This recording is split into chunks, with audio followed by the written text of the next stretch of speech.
먼저 국민의례를 거행하겠습니다. 전면에 있는 국기를 향해 주시기 바랍니다. 국기에 대하여 경례!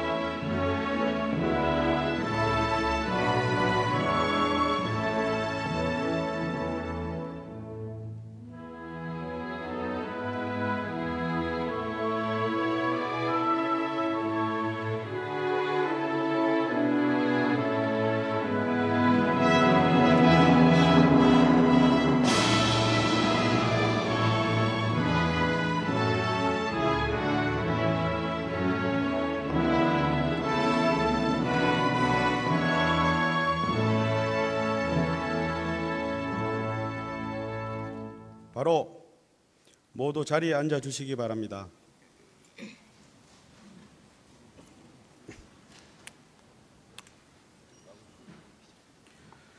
안녕하십니까. 오늘 행사의 사회를 맡은 산업통상자원부 에너지자원실장 김준동입니다. 지금부터 에너지 신산업 대토론회를 시작하겠습니다. 먼저 대통령께서 모두 말씀을 하시겠습니다. 예, 여러분 반갑습니다. 국내 전문가와 또 기업인 여러분과 함께 에너지 신산업 창출 전략 토론회를 갖게 된 것을 뜻깊게 생각합니다. 최근 세계 경제 포럼은 가까운 미래에 가장 경계해야 될 10대 위험 가운데 하나로 기후변화 대응 실패를 꼽은 바 있습니다. 이처럼 기후변화는 세계 모든 국가와 기업에게 닥친 도전이자 위기인데 이것을 극복하기 위해 가장 중요한 열쇠는 과감한 인식 전환과 도전적인 자세라고 생각합니다. 지금 다른 다 모두 이렇게 스마트폰을 대개 갖고 계실 거라고 생각됩니다. 근데 이 작은 전화기가 카메라, mp3 플레이어, 내비게이션 등 못해내는 기능이 없습니다. 그런데 처음 스마트폰이 등장했을 때를 생각해 보면 새로운 트렌드에 맞춰서 빠르게 시장을 개척한 기업들은 크게 발전했지만 이런 변화에 제대로 대처하지 못한 기업들은 시장에서 도태되거나 큰 어려움을 겪어야 했습니다. 기후변화 역시 우리가 어떻게 대처하느냐에 따라서 우리의 미래가 크게 달라질 수가 있습니다. 기후변화 대응을 새로운 산업과 투자의 기회로 인식하고 한 발 앞서서 적극적으로 대처하느냐 아니면 이것을 부담스러운 과제로만 인식하면서 수동적으로 대처하느냐에 따라 기업이든 국가든 그 결과가 180도 달라질 것입니다. 오늘 토론회를 통해서 우리 기업들의 준비 상황과 어려움이 무엇인지 잘 짚어보고 성공 사례들을 공유해서 에너지 신산업이 본격적으로 성장, 확산되는 새로운 전기가 마련되었으면 합니다. 이곳 한전은 우리 에너지 산업의 과거와 현재, 미래를 모두 보여주는 곳이라고 할 수 있습니다. 우리 전기 산업은 어느 나라보다 빠르게 대규모 전력 공급 시스템을 구축해서 싸고 품질 좋은 전기를 공급해서 국가 경쟁력을 높이는 데 큰 역할을 해왔습니다. 작년에 전력난으로 국민들께 불편을 드리기도 했지만 앞으로도 우리 에너지 산업 발전에 중추적인 역할을 하리라 기대합니다. 특히 전통 산업에 ICT 기술을 접목하는 에너지 신산업에서 한전을 비롯한 우리 전기산업 종사자들의 노력이 매우 중요하다고 할 것입니다. 조금 전에 제가 체험해본 그 스마트 홈을 보면 전기 자동차가 작은 발전소 역할을 하고 태양광과 전력 저장 장치를 함께 설치를 해서 낮에는 태양광으로 전력을 소비하다가 밤에는 전력 저장 장치에 충전된 전기를 사용하고 있습니다. 또 에너지 관리 시스템과 스마트 계량기의 자동 제어를 통해서 전력 사용을 최적화해서 전기 요금까지 최소화하고 있는데, 이것은 ICT와 전통 전기산업 융합의 성과물이라고 할 수 있습니다. 이처럼 우리가 가진 제조업 경쟁력과 ICT 기술의 장점을 극대화하게 되면 멀지 않은 장래에 이런 에너지 신산업의 성과물들이 일반 가정은 물론이고 빌딩과 마을 단위까지 확산될 수 있고 국가 경쟁력의 새 원천이 될 것입니다. 이러한 에너지 신산업 육성을 위해서는 지금부터 서둘러서 개선하고 혁신해야 할 일들이 많습니다.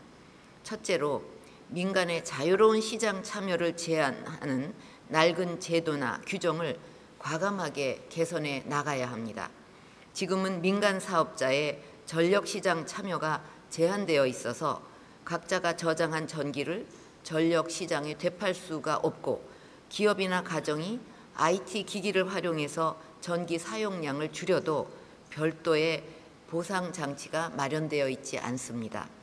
전기차나 전력 저장 장치가 또 하나의 발전소 역할을 하고 IT를 통한 스마트한 전기 절약이 생활화될 수 있도록 하루속히 이 낡은 제도와 규정을 개선해야 하겠습니다. 이것은 대형 발전소나 송전선로 건설에 따른 사회적 비용을 줄이는 길도 될 수가 있는 만큼 규제 개선의 속도를 높여주기를 바랍니다. 에너지 신산업 육성을 위한 관련 인프라 구축에도 선제적인 노력이 필요합니다. 현재 우리나라의 전기차 보급 대수는 3,000대가 되지 않는데, 전기차의 높은 가격도 문제지만 핵심 인프라라고 할 수 있는 충전소 확충 속도가 더딘 것이 더 큰 이유라고 할 수 있습니다. 얼마 전 중국은 2020년까지 전기차 500만 대를 보급하겠다는 공격적 목표를 제시했습니다. 우리도 충전 서비스 산업의 민간 개방 등 관련 인프라 구축을 더욱 적극적으로 추진해 나가야 하겠습니다. 또 전기차 이외에도 에너지 신산업 분야에서 필요한 인프라가 어떤 것들이 있는지 선제적으로 검토를 해서 적극적인 확충 방안을 찾아 나가기를 바랍니다. 둘째로 창의적인 기업가 정신이 마음껏 발휘가 될 수 있도록 정부가 적극적으로 불확실성을 걷어내야 합니다. 에너지 신산업은 아직 우리에게 초기인 만큼 불확실성과 변동성이 큰 시장이라고 할 수 있습니다.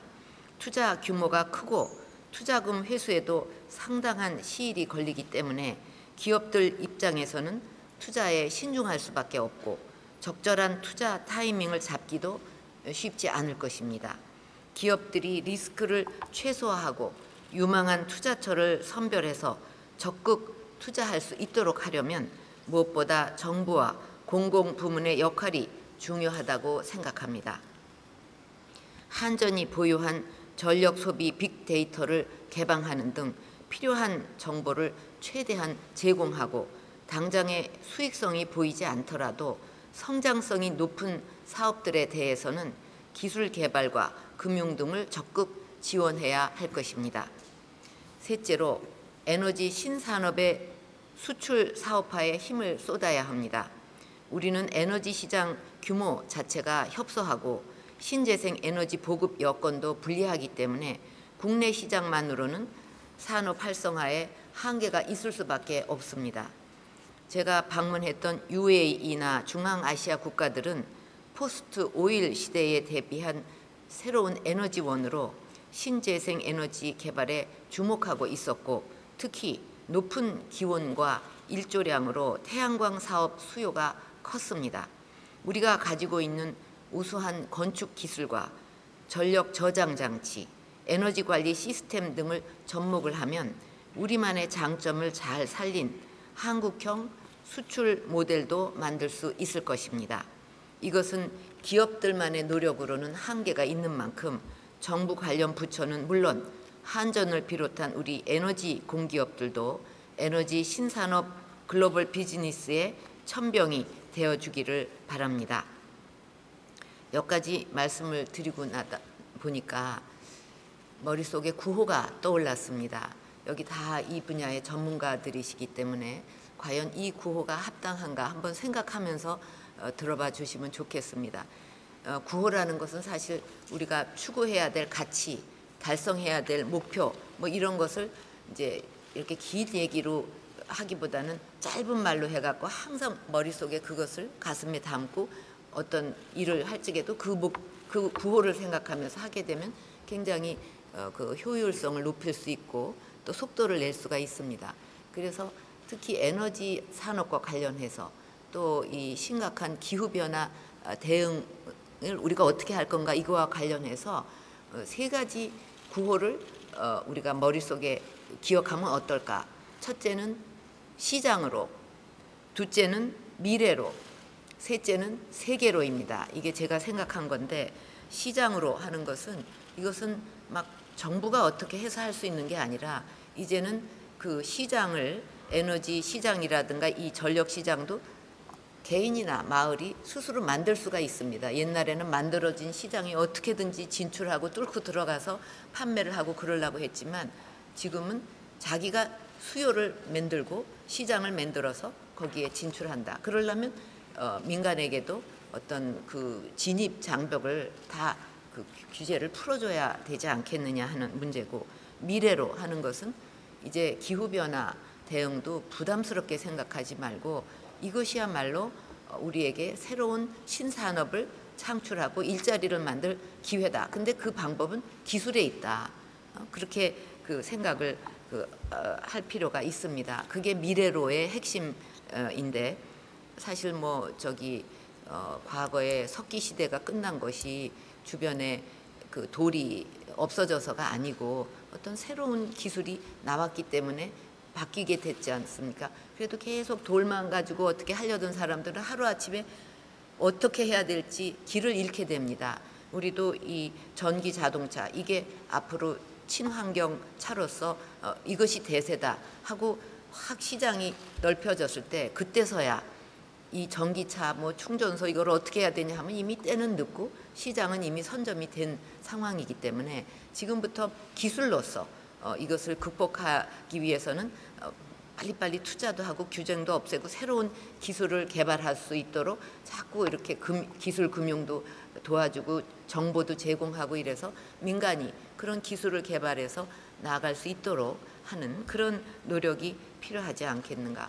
그 다음에 세계로입니다. 이것은 우리가 이제는 내수 시장이 너무 좁아서 안 됐다 하는 이것은 좀 핑계가 이제 돼가고 있습니다. 왜냐하면 우리는 이제 세계 속에 한국으로서 시장도 세계 시장 속에서 모든 것을 보고 개발도 하고 나가야 됩니다. 조금 전에 제로 에너지 빌딩 그 모델을 보고 왔는데 이것이 이제 보통 건축하는 것보다도 10% 가격이 더 높아서 좀 아직 시장에 나오지를 못하고 있다.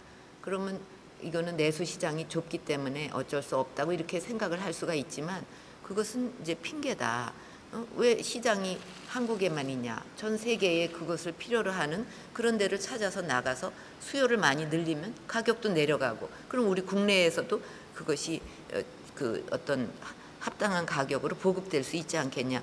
이렇게 그 생각을 바꿔야 되지 않겠냐 봅니다. 그리고 그 시장으로 하는 것은 사실은 시장으로 하는 목표를 하려면 세계 시장으로 나갈 수밖에 없고 또 팔릴 만한 기술이 있어야 시장으로 가니까 또 그 기술을 가지고 미래로 나갈 수밖에 없습니다. 또 미래로 나가게 되면 기술이 있으니까 자연히 시장을 갈 수가 있고 또 세계로 또 나가게 되고 또 세계로 나가려고 하면은 자연히 기술이 있어야 되고 또 그 시장을 내다봐야 되니까 이것은 서로 그 뭐랄까 굉장히 그 연계가 되어 있는 그런 그 목표라고 볼 수 있습니다.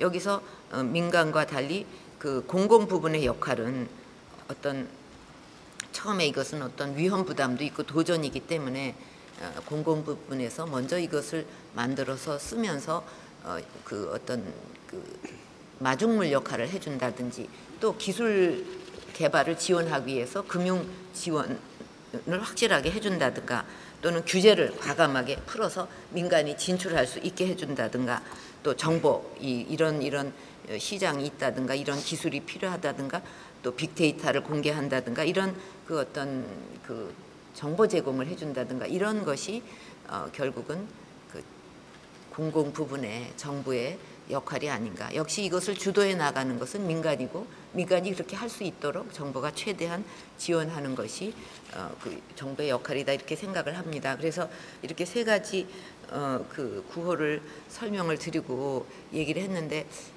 어떻게 적합한 구호라고 생각하시는지요? 그 박수로 한번.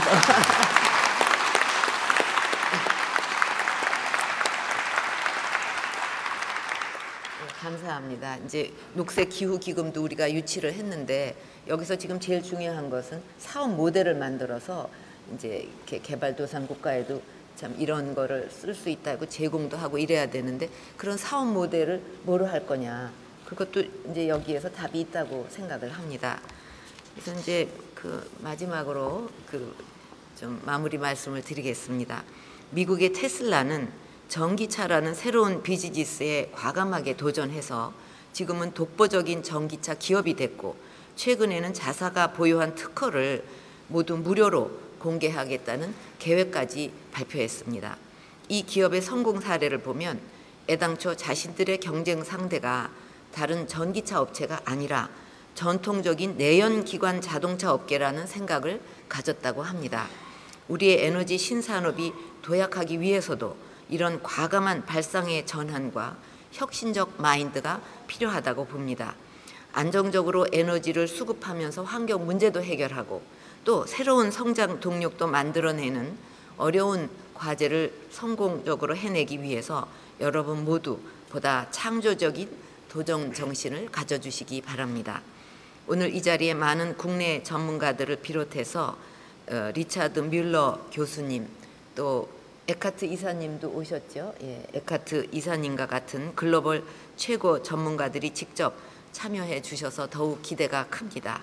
에너지 신산업 활성화를 위한 창의적 제안과 건설적 해결 방안이 활발히 제시되기를 기대합니다. 감사합니다.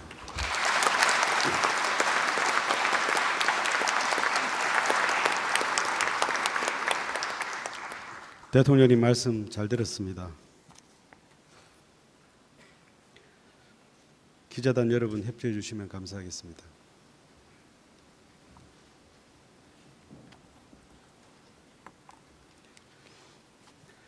이제부터 기조 발표가 있겠습니다. 미국 UC 버클리 대학의 교수이자 비영리기관 버클리 얼스의 공동 창립자인 리처드 뮬러 박사와 산업통상부 장관이 차례로 발표하겠습니다. 먼저 기후변화 시대 한국의 에너지 정책에 대한 제언을 주제로 리처드 뮬러 박사가 발표하겠습니다.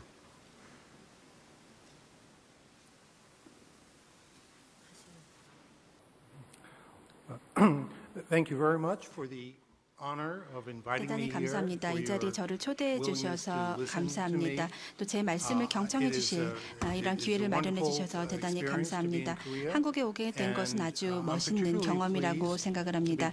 무엇보다도 기쁘게 생각을 하는 것은 이 박 대통령님에 이어서 바로 말씀을 하게 된 것을 대단히 영광스럽게 생각합니다. 지금 굉장히 좋은 그런 말씀을 해주셨습니다. 이미 한국은 다양한 분야에서 에너지 부문을 비롯해서 세계적인 선도적 역할을 하고 있습니다.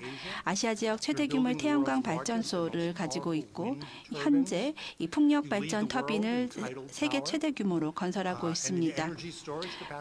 뿐만 아니라 조력 발전 분야에서도 세계를 선도하고 있으며 또한 1인당 에너지 저장 능력에 있어서는 일본에 이어서 2위를 달리고 있으며 전기차 그리고 에너지 효율적인 건축물에도 관심을 가지고 있습니다. 재생에너지는 두 가지 핵심 화두로 요약될 수 있습니다.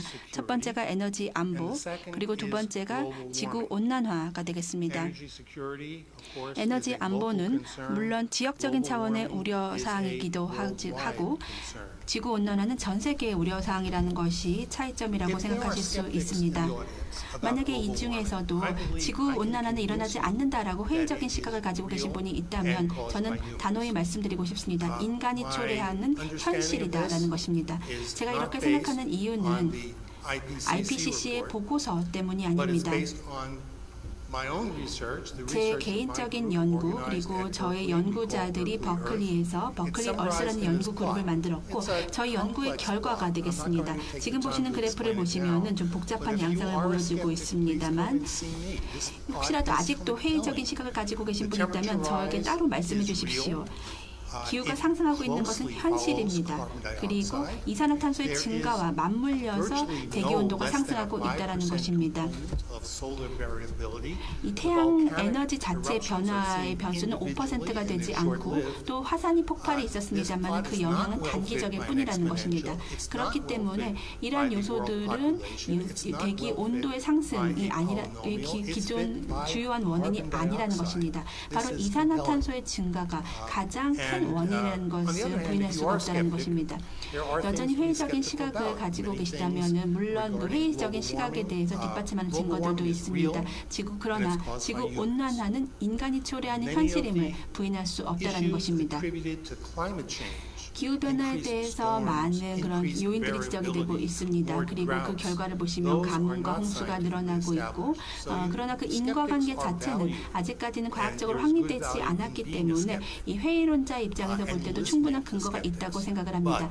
이 회의적인 시각에 대해서도 귀를 열어놓을 필요가 있겠습니다만 그러나 글로벌한 워밍, 즉 지구온난화는 현실이고 인간이 초래하고 있다는 것입니다. 그렇기 때문에 우리가 이에 대해서 무엇을 할 수 있는가를 생각해 봐야 될 시점입니다. 먼저 객관적인 해법을 살펴보도록 하겠습니다.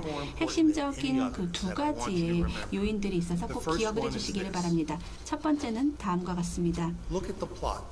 먼저 그래프를 보여주시기 바랍니다. 지금 보시는 것은 미국의 그리고 중국의 이산화탄소 배출이 되겠습니다. 미국은 떨어지고 있고 중국의 이산화탄소 배출은 폭발적으로 증가하고 있습니다. 중국은 이미 2006년에 미국을 초과하기 시작을 했고 아마도 오늘날에는 미국과 2배 정도의 격차가 있는 것으로 알고 있습니다. 미국은 뿐만 아니라 대부분의 선진국에서는 배출량이 점점 더 줄어들고 있습니다만은 이 개발도상국 빠르게 성장하고 있습니다. 이러한 그 괴리, 격차를 해결하지 못한다면 지구 온난화를 해결할 수가 없다는 것입니다. 그럼 미래에 대한 전망을 잠시 살펴보시겠습니다. 지금 보시는 그 도표는 월스트리트 저널에 제가 2009년에 기고했던 내용이 되겠습니다. 2009년 코펜하겐 기후변화 협약에 관련된 회의가 진행이 되고 있던 그런 상황이었습니다. 만약에 코펜하겐의 기후변화 협약이 채택이 되고 비준이 되어서 그대로 국가들이 준수하고 따르게 된다면 아마도 이러한 결과가 나타날 것입니다. 즉 교토 의정서의 가입국들의 입장에서 볼 때는 배출량이 점차로 저감이 될 것입니다. 그렇지만 개발도상국의 입장에서 볼 때는 이제 감축이 아닌 사실은 배출량을 줄인다는 것이고 이것이 GDP보다 4% 낮은 수준에서 증가를 시키는다는 그런 그 이야기가 되겠습니다. 그렇기 때문에 선진국의 입장에서 본다면 즉 미국이나 유럽 그리고 한국이 여기에 포함이 되겠습니다만은 더 이상은 이 배출가스가 증가하는 데 있어서 가장 주도적인 역할을 하는 것이 아니라 개발도상국에서 대부분의 배출가스가 이제 발생을 하게 된다는 것입니다. 지구온난화를 해결하기 위해서는 우리 각각의 국가라기보다는 개발도상국을 바라봐야 한다는 것입니다. 글로벌한 사고가 필요하다는 것입니다. 한국의 계획은 2020년까지 온실가스 배출 30% 감축을 목표로 하고 있습니다. 그렇지만 한국이 목표를 달성한다고 하더라도 중국에서 한 달치만 배출을 하게 된다면 한국이 달성한 모든 목표가 상쇄되어 버린다는 것입니다. 그렇기 때문에 우리가 선도적인 역할을 하고 모범 사례를 세우기 위해서는 개발도상국이 비용을 부담할 수 있는 수준의 모범 사례를 세워야 한다는 것입니다. 제 두 번째 메시지를 말씀을 드리고 싶습니다. 지속 가능하기 위해서는 기술은 반드시 수익성을 담보해야 한다는 것입니다. 물론 지금 당장 수익성을 만든다는 것이 아니라 지금 현재는 경쟁을 유도하고 그리고 수익성을 창출하기 위해서 정부가 보조금을 지급할 수도 있겠습니다만 그러나 궁극적으로 자생적인 기술을 만들어내기 위해서는 이것이 수익성을 담보해야만 한다는 것입니다. 다행스럽게도 현재 많은 기술들이 도입이 되어 있고 이런 수익성의 범주를 충족을 시키고 있습니다. 어떤 것들이 있는지 하나씩 살펴보겠습니다. 먼저 에너지 보존이 되겠습니다. 가장 저렴하고 가장 청정한 에너지는 사용되지 않은 에너지입니다. 즉 에너지를 사용하지 않는 것이 가장 저렴하고 청정하겠죠. 메가와트, 에너지 보존, 그러면서도 동시에 어떠한 성능 저하도 없어야 되겠고 우리가 인식할 수 있는 품질 저하도 없는 것이 중요합니다. 다시 말씀드리면 태양 전지보다는 단열을 잘하는 것이 더 수익성이 높다는 것이죠. 냉난방, 자동차, 조명 모두 에너지 효율성을 높일 수 있습니다.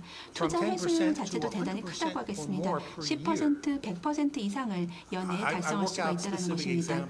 제가 구체적인 사례에 대해서는 제가 이제 썼던 저서에도 기술을 하고 있습니다. 제로 에너지는 상당히 건축물의 입장에서 볼 때 존경할 만한 목표라고 할 수가 있겠습니다만 제가 생각할 때 제로 에너지는 상당히 인위적인 목표라는 생각이 듭니다.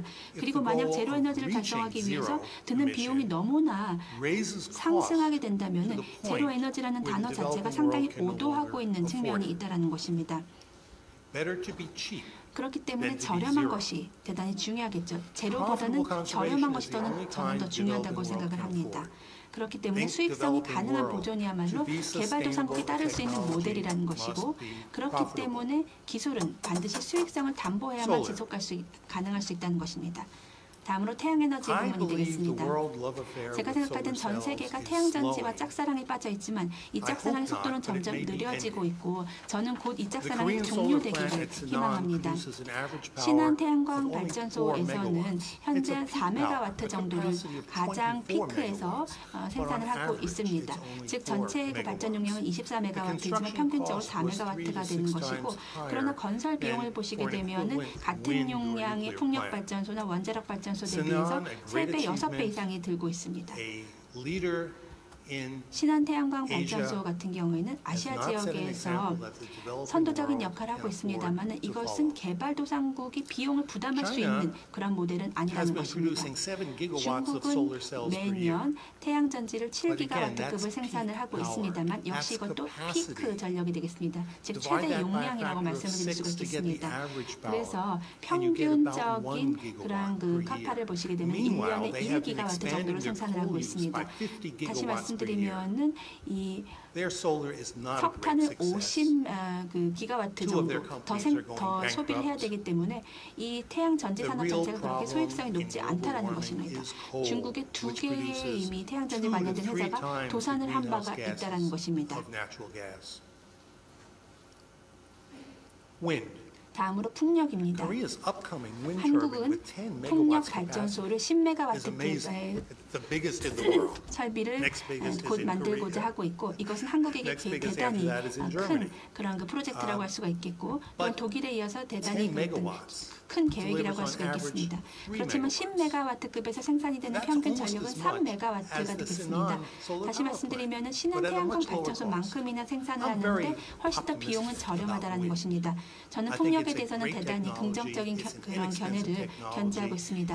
위대한 기술이고 저렴한 기술이고 그리고 앞으로도 다시 한번 이 전성기가 올 것이라고 생각하라면 많은 그런 혁신의 기회가 있는 기술이라고 생각을 합니다. 저는 풍력 발전소에 대해서 너무 성급하게 발전을 시킬 필요는 없다고 생각을 합니다. 캘리포니아가 그 대표적인 예가 되겠는데 실제로 그 몇 년이 지나고 나서 풍력 발전 분야에서 새로운 아이디어가 나오게 되면서 과거의 발전소들이 구유물이 되어버렸다는 것입니다. 그리고 또한 명심해야 될 것은 풍력이라고 하는 것은 이 자리에 계시는 분들이 뭐 다들 잘 알고 계시고 또 좋아하시겠습니다만 미국에서도 마찬가지로 이제 풍력에서 성공을 거두고 났을 때 이 환경주의자들의 이러한 반대 목소리도 만만치 않게 증가하고 있다는 것입니다. 조류와 박쥐가 사라지게 되고 또한 해상에 풍력발전소를 세우게 되면 고래나 어류의 그런 서식이나 교미가 교란이 되고 있다라고 이제 주장을 합니다. 저는 물론 믿지는 않습니다. 그리고 어떤 분들은 이 터빈, 저는 사실 보기에는 아주 아름답다고 생각이 됩니다. 풍차 같아 보이기도 하고 네덜란드를 연상을 시키는 아름다운 경관이라고 생각합니다만 환경발전자들은 오히려 풍력발전소가 아름다운 자연 경관을 산업화시켜버린다라고 주장을 하고 있습니다. 그래서 이러한 그 반론에 대해서도 우리가 잘 알 필요가 있다는 것입니다.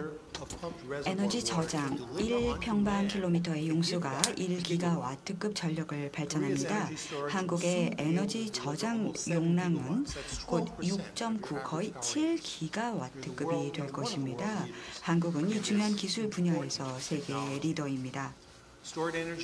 에너지 저장은 수익성 있는 수단이 될 것입니다. 수요 반응, 즉 높은 에너지 가격으로 인해 전력 수요가 높을 때 소비자가 일상적인 소비 패턴을 벗어나는 수요 반응, 즉 저가로 구입하고 고가로 판매하는 것이 있을 때 더욱더 수익성이 있고, 또 재래식 발전소가 최적의 효율로 매일 24시간 가동될 때 진정한 의미로서 가치가 생깁니다. 한국은 그렇게 하고 있습니다. 조력. 한국은 세계에서 가장 강력한 조력 발전소를 보유하고 있습니다. 곧 완공될 인천 발전소는 1.3기가와트급이 될 것입니다. 한국의 에너지 안보 확보 가능하게 될 것입니다. 하지만 조력 발전이 중요한 대체 에너지원으로 화석 연료를 중국, 인도 혹은 미국에서 대체하지는 않을 것입니다. 또 지구 온난화도 해결되지 않을 것입니다. 오로지 한국의 에너지 안보만 해결해 줄 것입니다. 전기차, 여러분들 제 책을 읽으셨다면 저는 전기차 팬이 아니라는 것 아실 겁니다. 전기차 도전 과제는요, 바로 동일한 중량을 달성하는 것입니다. 리튬 이온 배터리를 휘발유랑 비교해 봤었을 때 한 휘발유의 1% 정도만이 필요합니다. 그래서 전기 자동차 범주가 적고 또 비싼 것입니다. 유명한 테슬라 로드스터가 사실 반 정도의 배터리에 불과한 이유이죠. 배터리는 수백 번 재충전한 뒤에 반드시 교체가 되어야 됩니다. 배터리 교체 비용까지 포함한다면 전기차 운행이 휘발유 운행 차량을 운전하는 것보다도 훨씬 더 값비쌉니다. 물론 지원금이 있다라고 한다면 상관이 없겠죠. 그런데요, 그렇다고 해서 지원금을 주는 것은요, 개도국가나 신흥국가들에게 있어서는요, 추종할 수 있는 모델이 아닙니다. 신흥국가는 지원금을 줄 수 없습니다. 조금 전 밖에서 지금 시범을 봤습니다. 토마스 에디슨에 의해서요. 그런데요, 무엇보다도 개도국가에 있어서는요, 사람들이 장기 혹은 광범위한 전기차에 대해서 그렇게 팬이 많지는 않습니다. 무엇보다도 미국의 전기차에 대한 애정은 비용과 전기차 종류에 대한 우려로 곧 사라질 것입니다. 무엇보다도 미국은요, 뭐라고 말을 할까요? 글쎄, 운전하는 거 참 좋아합니다. 시속 500km 이렇게 달리는 거 정말 좋아하죠. 근데 전기차는 안 되죠. 중국에서는요, 전기 차량보다 휘발유 차량을 활용하는 것이 훨씬 비용 면에서 저렴합니다. 70%의 전기 차량이 중국의 경우 석탄을 활용하기 때문입니다. 탄소세에 대해서 몇 가지 말씀드리겠습니다. 만약 업계로 하여금 혁신을 하도록 하고 비용을 절감하도록 한다면 분명히 도움이 될 것입니다. 그렇기 때문에 제 생각은요, 개도국가가 탄소세에 적극적으로 참여하지 않을 것 같습니다. 탄소세가 예를 들어서 중국 같은 국가, 즉 정부가 산업을 소유하고 있는 경우에는요, 전혀 레버리지 효과를 발휘하지 못합니다.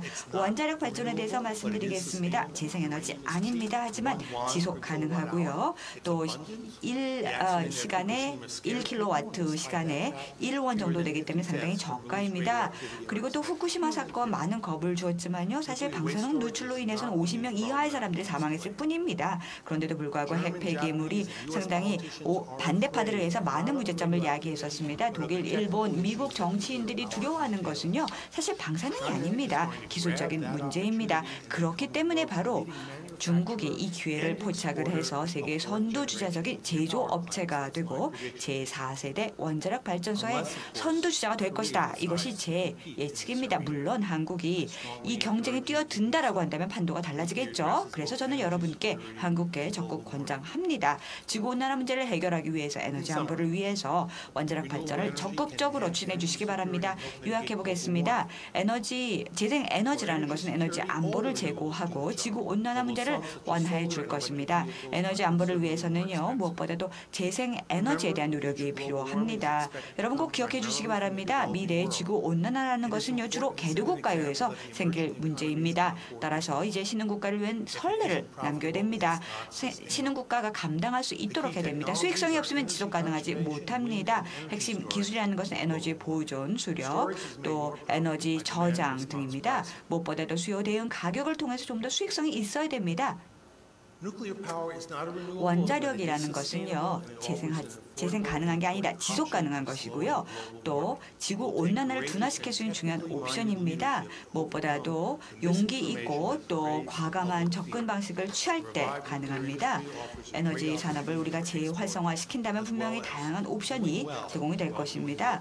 또 이러한 리더십을 발휘해서 일반 대중들에게 공포를 자아내는 잘못된 정보를 극복해야 됩니다.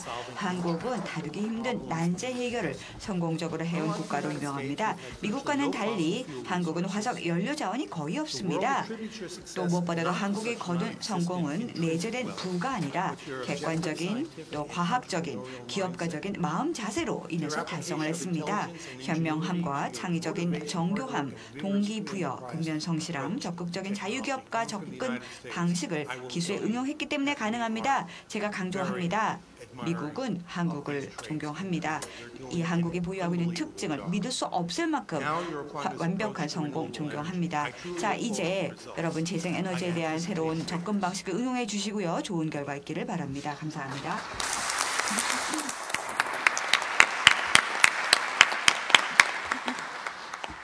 땡큐 닥터 밀러. 다음은 밀러 에너지 박사님, 신산업 감사합니다. 활성화를 위한 과제에 대해 산업통상자원부 장관이 발표하겠습니다. 네, 안녕하십니까. 산업통상자원부 장관입니다. 제가 발제할 내용은 대한민국 에너지 문제 해결을 위한 전략적 선택이 되겠습니다. 윌리 교수께서 말씀하셨듯이 오늘날 에너지 문제를 둘러싼 각 나라의 상황과 여건은 다르지만 에너지 정책을 통해 환경과 성장을 조화를 이루어야 한다는 그런 시대적 요구는 같다고 생각합니다. 우리 대한민국은 보시는 것 같이 세 가지 도전에 직면해 있습니다. 우선 에너지 수요가 꾸준히 증가하고 있습니다. 거의 질량의 에너지를 수입하는 상황에서 이를 어떻게 관리해 나갈지가 매우 중요한 도전이 되겠습니다. 둘째는 온실가스 배출 문제입니다. 우리나라는 개도국 최고 수준의 온실가스 감축 의지를 대외적으로 천명한 바 있습니다. 온실가스 감축 로드맵을 화석연료의 의존적인 경제 시스템과 여하히 조화시켜 나가는 것이 어려운 과제가 되겠습니다. 세 번째는 낮아진 국민 수용성의 문제입니다.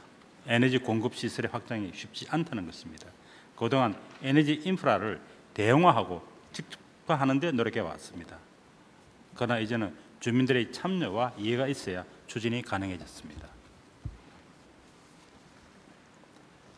앞의 세 가지 도전을 효과적으로 대응하기 위해 정부는 두 가지 핵심 정책 과제를 선택하였습니다.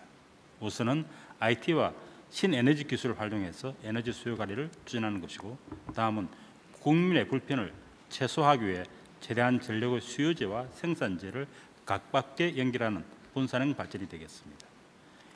두 가지 정책을 추진하는 과정에서 많은 새로운 산업들이 탄생과 성장을 기대하고 있습니다. 이 두 가지 핵심 과제의 성공은 혁신적인 기술과 제대로 작동하는 시장의 유기적인 상호작용을 통해서 가능합니다. 그러나 종종 기술이 시장과 연결되지 못하는 경우를 많이 봅니다. 그래서 기술이 시장으로 연결되고 시장이 제대로 작동될 수 있도록 지원해주는 각종 정책 지원 제도가 필요합니다. 바로 혁신적인 인프라가 필요합니다. 이렇게 정책들이 유기적으로 연계된다면 새로운 비즈니스 기회와 일자리 창출이 가능합니다. 이것이 바로 에너지 신산업의 청사진이 되겠습니다. 이미 에너지 신산업은 한국에서 시작되었습니다. 메가와트 시장은 11월 달에 개설됩니다. 울릉도에 대한 독립형 마이크로 그리드 사업은 12월 달에 착수합니다. 태양광 설비 렌탈은 이미 900가구 설치를 확정하였습니다. 발전소 온배수열 활용 사업은 9월에 시범 사업을 착수합니다.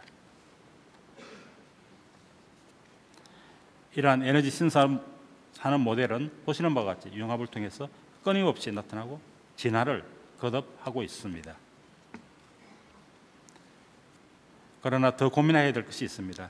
다양하고 창의적인 시도가 신산업으로 발전하려면 새로운 시도에 대한 위험은 줄여주고 국내의 시장 접근을 용이하게 해주는 발전적인 생태계가 마련되어야 됩니다. 이를 위해 보다 근본적이고 구체적인 정책 노력이 필요합니다. 이러한 관점에서 세 가지 정책 과제를 다음과 같이 신속히 추진하고자 합니다. 우선 시장에 보다 민첩하게 혁신적 기술이 개발되고 사업화될 수 있도록 기존 기술 개발 시스템을 혁신하겠습니다. 앞으로 에너지 분야에 있어서도 사업화 기술 간 융합 그리고 실증 연구에 대한 지원을 크게 강화해 나가도록 하겠습니다. 다음은 기술과 시장을 연결해 줄 제도 환경 인프라를 혁신해 나가겠습니다. 먼저 정기와 비정기 간 에너지 상대 가격의 조정을 지속적으로 추진해 나가도록 하겠습니다. 다음으로 공기업이 독점적으로 보유하고 있는 에너지 소비 정보를 민간에 개방하겠습니다. 그리고 에너지 신산업의 시장 진입을 촉진하기 위해서 규제 방식을 지금 예외적으로 허용하고 있는 파지티브 방식에서 원칙적으로 허용하고 예외적으로만 금지하는 네거티브 방식으로 전환하도록 하겠습니다. 그리고 민간 기업과 개인이 에너지 신산업에 적극 투자할 수 있도록 요금 제도와 금융 투자 인센티브 제도를 개선해 나가도록 하겠습니다. 마지막으로 국내 시장의 창출입니다. 우선 초기 시장 형성에 필수적인 설비 인프라를 조기에 구축하도록 하겠습니다. 전기차의 경우 충전기 인프라를, 스마트 그리드의 경우 AMI 보급에 주력하도록 하겠습니다. 다음은 보급 시범 사업을 확대하겠습니다. 국내에서 성공수도를 만들어 더 큰 해외 시장으로 진출하는 데 도움이 되도록 하겠습니다.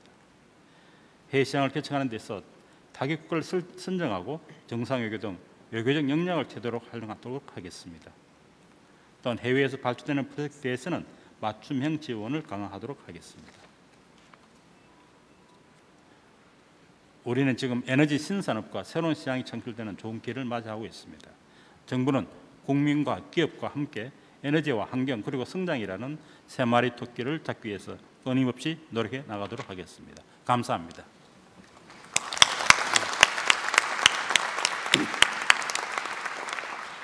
이번에는 에너지가 어떻게 우리의 생활을 변화시키는지에 대한 동영상을 시청하시겠습니다.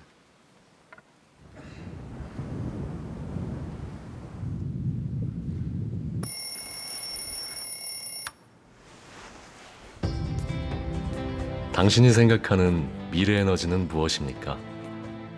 우리는 늘 그 질문에 고민을 해왔습니다. 그 해답은 멀리 있는 게 아닙니다. 우리는 무한한 빛을 비추는 태양광에서 그 답을 찾을 수 있었고, 전기자동차를 탐으로써 건강한 우리의 삶과 지구를 지키는 힘을 얻었으며, 하루에 수백 톤의 에너지가 버려지는 발전소에서도 창조에너지의 가능성을 발견할 수 있었습니다.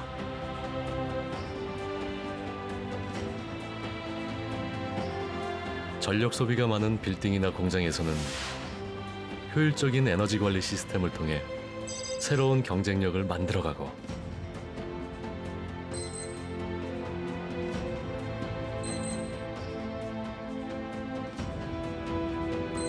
전력 수요 사업에 참여한 소규모 제조 공장이나 건물, 그리고 아파트 등은 에너지를 합리적으로 관리함으로써 더 나은 내일을 열어갑니다.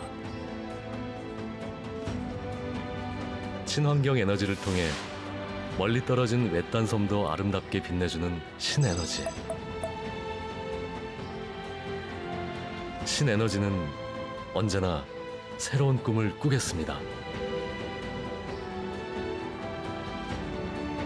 작은 생각들이 하나의 빛이 되고, 그 빛은 하나의 큰 가치를 이루고, 그 가치는 세상을 크게 밝히는 힘이 됩니다. 생각의 전환이 만든 새로운 가치, 세상을 변화시키는 대한민국의 새로운 생각.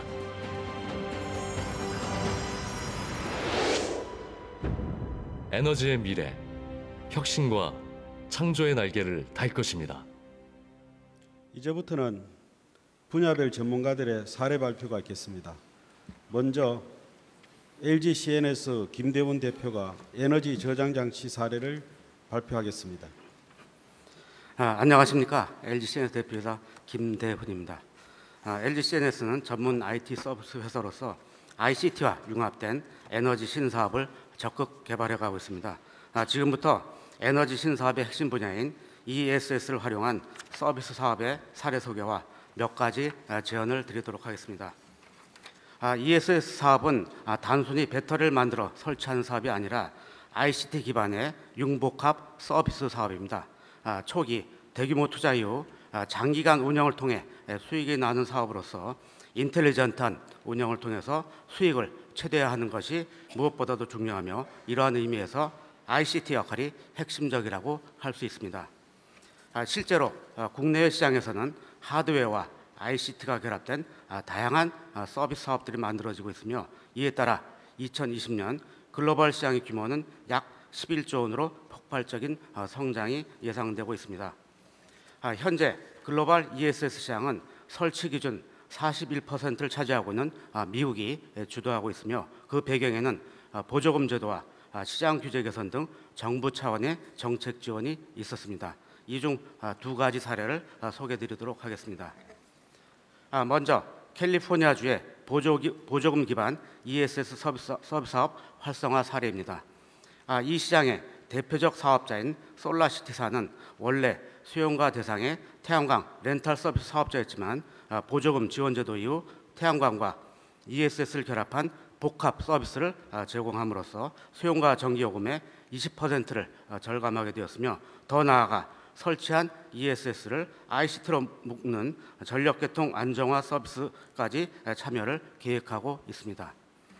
캘리포니아주에서는 이런 창의적인 서비스 모델 활성화를 통해 2020년까지 약 2천억 원 규모의 시장이 형성될 것으로 예상하고 있습니다.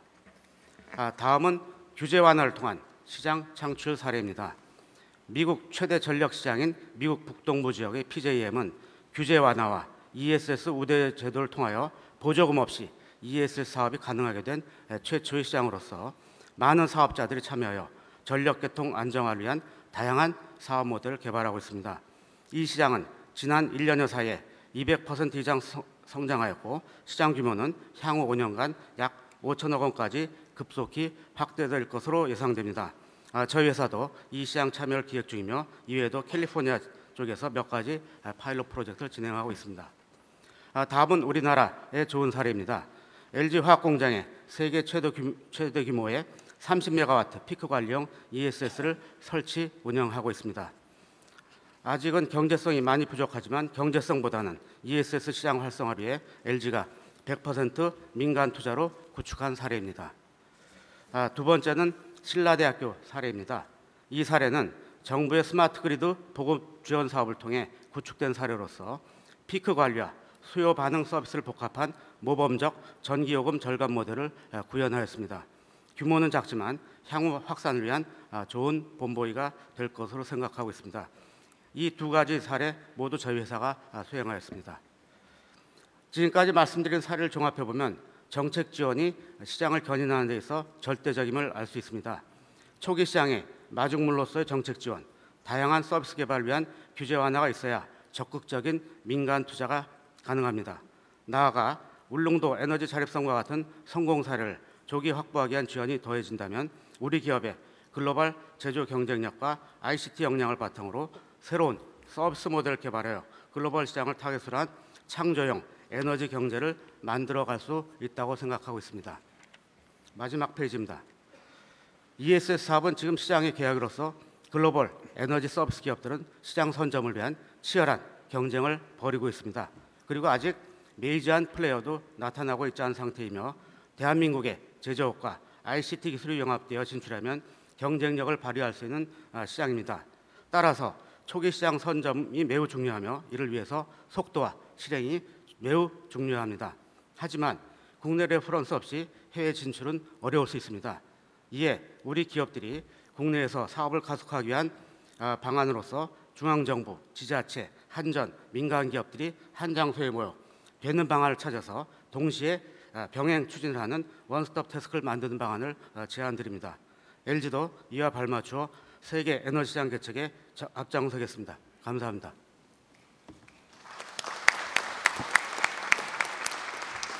다음은 비긴스 박준석 대표가 전기차 사례를 발표하겠습니다. 네, 안녕하십니까. 비긴스 대표 박준석입니다. 비긴스는 배터리 자동 교체형 전기차 충전 서비스 사업을 추진하고 있습니다. 오늘 저는 비즈니스 모델 기반의 전기차 확산 방안을 말씀드리고자 합니다. 2013년 글로벌 전기차 시장은 초기임에도 불구하고 가격 경쟁력과 안전을 강조하거나 또 성능과 디자인을 내세운 차량들이 세계 시장을 주도하고 있습니다. 그러면서 2013년은 12년 대비 전체 판매량이 100% 이상을 증가하였습니다. 특히 미국은 300% 정도가 증가한 판매 실적을 기록하기도 하였습니다. 우리는 그 이유를 좀 살펴볼 필요가 있다고 생각합니다. 미국의 경우 13년도 민간 충전 서비스 사업자들 간의 제휴와 경쟁을 통해서 이지차지라고 하는 통합 충전 서비스 플랫폼이 등장하였고, 그 결과 누구나 쉽게 접근하고 편리하게 이용할 수 있는 서비스를 제공받고 있습니다. 우리나라 현황을 간략히 짚어보겠습니다. 2013년 상반기 현재 총 전기차 등록 대수는 2,500여 대입니다. 2013년에 일본의 작년 한 해 판매량 15,000대보다 훨씬 작은 수준입니다. 왜일까요? 정부 지원의 차이일까요? 한번 저희가 전기차 보급이 가장 활발한 미국의 경우와 비교하였습니다. 미국의 경우 대당 최대 한 1,200만 원 선의 지원을 하고 있습니다. 우리는 대당 2천만 원대 정부가 보조를 하고 있습니다. 미국, 일본과 비교해서 그렇게 커다란 차이가 나지 않는다고 생각합니다. 우리나라에서 현재 판매되고 있는 소울 EV와 가솔린차의 가격을 비교하면 2천만 원 정도의 차이가 납니다. 이러한 가격 차이를 극복하고 시장을 확대할 수 있는 유일한 솔루션이 과연 정부의 보조금뿐일까요? 올해 초 제주도의 사례를 한번 들어보겠습니다. 1,600여 명이 전기차를 구매하겠다고 신청했지만 단 220여 명만이 보조금을 받고 전기차를 구매할 수 있었습니다. 보조금 규모에 한계가 있는 만큼 전기차 보급을 촉진하기 위해서는 결국 차량 구입의 경제성을 확보하는 것이 가장 중요하다고 생각합니다. 현재 우리나라의 전기차 충전 인프라는 80% 정도가 공공기관에 집중되어 있습니다. 접근하기도 어렵고 또 관리도 제대로 되고 있지 않은 곳이 많아 활용성 또한 제약을 받고 있죠. 전기차 사용자가 선호하는 장소에 또 누구나 주유소처럼 편하게 이용할 수 있는 충전소가 전기차 보급을 위해서 꼭 필요하다고 생각합니다. 전기차 보급은 연료비 절감과 V2G 등을 통한 부가 수익으로 경제성을 높여야 활성화될 수 있다고 생각합니다. 그리고 사용자 중심의 충전소가 확산되기 위해서는 다양한 부가 서비스와 융합된 수익 모델을 만들고 민간 기업 중심의 어떤 운영 기업이 이루어져야 된다고 생각합니다. 다음 사례를 통해 그 가능성을 좀 제시하고자 합니다. 배터리 리스, 부가 서비스, 충전 서비스가 융합된 비즈니스 모델을 통해 충전 서비스 사업자의 수익성을 높이는 사례입니다. 민간 기업이 수익 창출을 위해 시장에 참여하고 주유소와 같은 불편함 없는 충전 서비스를 제공하면서 시장이 활성화될 수 있을 것으로 기대되는 사례입니다. 다음 사례입니다. 대중교통에 배터리가 자동으로 교체되는 전기버스를 적용한 사례입니다. 1회 배터리 교체로 전기버스는 최소 60km를 운행하고 정류소 등에서 1분여 만에 충전된 배터리로 교체할 수 있습니다. 시장 초기 전기차의 경제성 확보의 핵심은 연료비 차익입니다. 우리나라 노선버스의 경우 평균 1년에 10만 킬로미터를 주행합니다. 전기버스로 대체하면 대당 연간 최대 8천만 원 정도의 연료 차익을 확보하여 경제성 확보를 할 수 있습니다. 또한 교체용 배터리에 저장된 약 500kWh 이상의 전력을 계통에 역판매할 수 있어 추가적인 이익 확보도 가능합니다. 향후 경제성 확보가 가능한 대중교통부터 전기차를 우선 보급하는 방안을 제안하면서 말씀을 마치겠습니다. 감사합니다.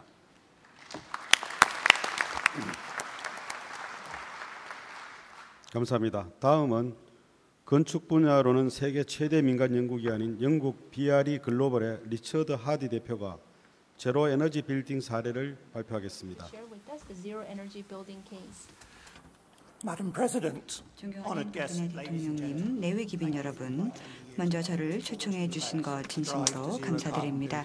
저는 여러분께 영국의 제로 에너지 빌딩 의무화 시도에 대해서 말씀을 드리겠습니다. 세계 최초로 2008년 법을 제정을 해서 교토 의정서와 유럽 법규에 준수하는 탄소 감축 타겟을 발표했습니다.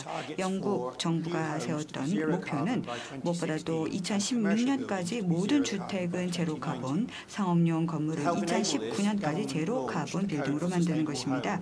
이를 위해서 정부가 지속가능한 주택이라는 코드 법령을 만들었고 또 BRD 환경평가 기준인 브리엄을 발족시켰습니다. 정부 조달 건물 역시 브리엄에 있어서 엑설런트 스탠다드를 반드시 준수를 해야 됩니다. 환경평가 기준인 브리엄과 이 코드는 무엇보다도 방향을 제시해주고 또 인지도 제고를 위한 플랫폼을 제공해주며 이행 중수를 위해 많은 도움을 줍니다. 브리엄과 이 코드라는 것은 목표 달성을 가능케 해주었으며 정부와 업계의 야심찬 목표를 추진하도록 해주었습니다. 업계는 끊임없이 혁신을 했고 또 사람들과 기업들은 스킬을 배양시키고 또 비용을 절감하도록 노력을 하게 되었습니다. 가장 지속 가능한 건물이라는 것은 무엇보다도 지속성과 성과 자체가 초기 디자인 단계에서부터 이루어지는 것을 의미합니다.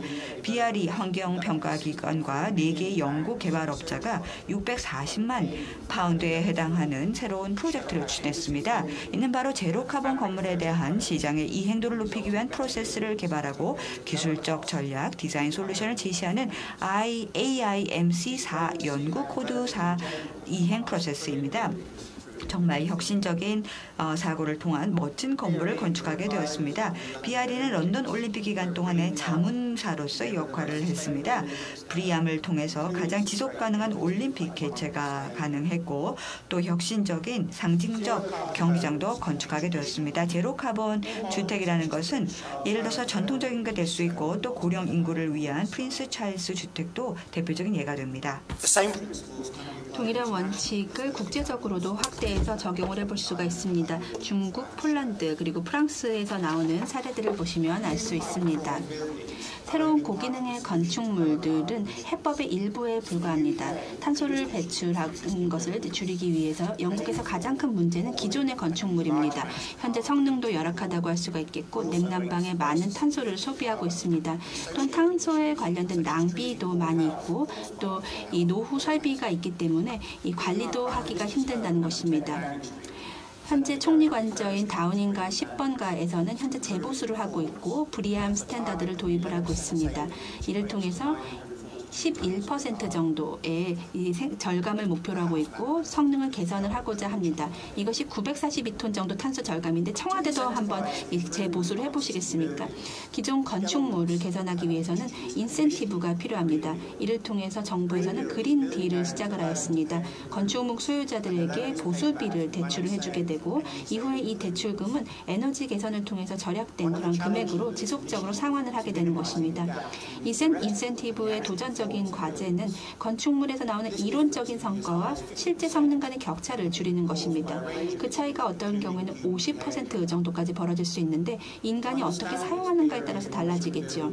이를 이해하기 위해서 BRE에서는 보수 이전과 이후의 건축물의 성능을 비교를 해서 데이터를 분석을 하고 그러면서 해법을 계속해서 정교하게 만들고 있습니다. 탄소 배출 저감을 위한 영국의 정책을 보시게 되면은 2020년까지 1억 톤 정도를 이 저감을 하고자 합니다. 이것이 이 기간의 저감의 10%에 달하는 상당한 규모가 되겠습니다. 2015년 1월까지는 약 20만 호가 저희의 인증을 받을 것으로 생각이 됩니다. 현재 전 세계적으로 200만 가구가 브리암 코드 인증을 받았고 CHS 평가를 받았습니다. 결론적으로 말씀을 드리면 정부 입장에서는 명확한 목표를 설정하는 것이 필요합니다. 그래야만 브리암과 같은 그런 민간 부문의 툴이 평가 도구로서 산업계에서 적극적으로 확산이 될 수가 있다는 것입니다. 그리고 이 공급망에 있는 모든 관계자들에게 철저한 교육이 필요하겠습니다. 우리는 현재 디지털 시대, 빅데이터의 시대를 살고 있고 이러한 기술들을 활용을 해서 더 잘 모니터링을 하게 될 것입니다.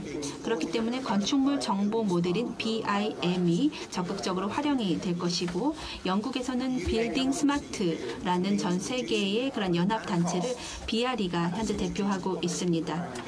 이를 통해서 영국에서는 2016년까지 빔을 적극적으로 도입을 하고자 합니다. 다음은 사례 발표 마지막으로 SK-E&S 유정준 대표가 친환경 에너지타운 사례를 발표하겠습니다. 안녕하십니까. SK-E&S 대표이사 유정준입니다. 저희 SK-E&S는 천연가스를 사용해서 전기를 생산하고 도시가스를 공급하는 에너지 기업입니다.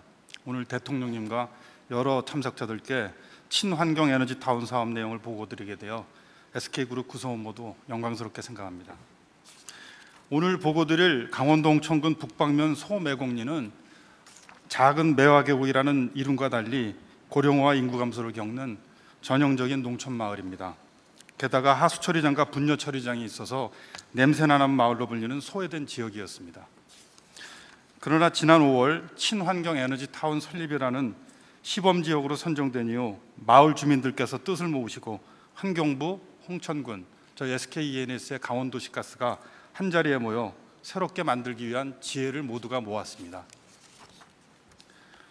그 결과 마을 주민들이 사업을 주도하고 환경부가 정책과 예산을, 홍천군이 사업 시행을 주관하기로 하였습니다. 저희 SK-E&S의 강원도시가스는 에너지 기업으로서의 노하우를 모아서 사업 운영을 위한 기술과 초기 자본을 지원하기로 하였습니다.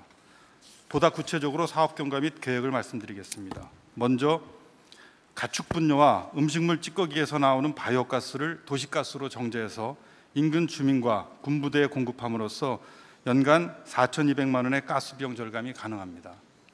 이처럼 바이오가스를 도시가스로 정제해서 공급하는 것은 국내 첫 사례가 되겠습니다.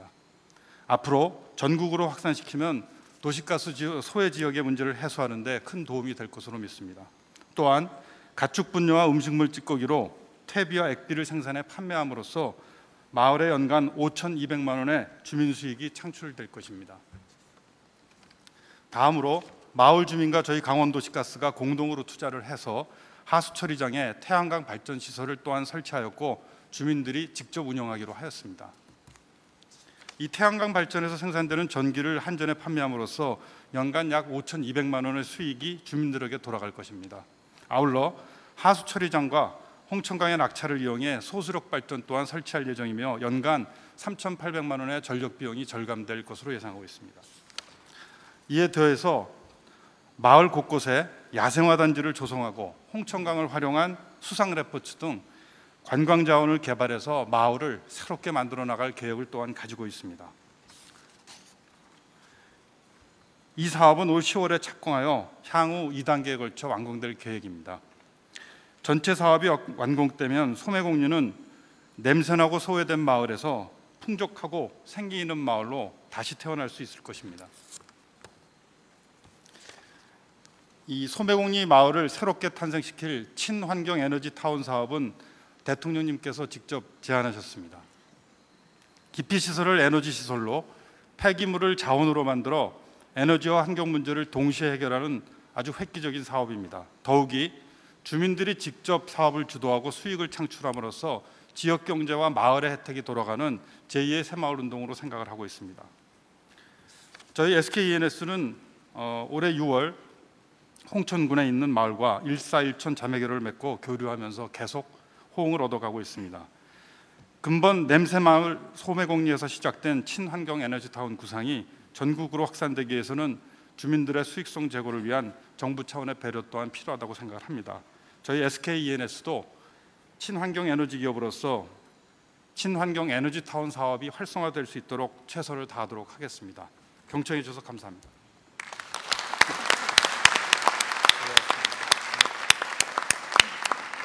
이상으로 사례 발표를 마치고 지금부터는 에너지 신산업 활성화에 대해 손양훈 에너지경제연구원장의 진행으로 토론이 있겠습니다. 네, 안녕하십니까. 오늘 토론의 진행을 맡은 에너지경제연구원장 손양훈입니다.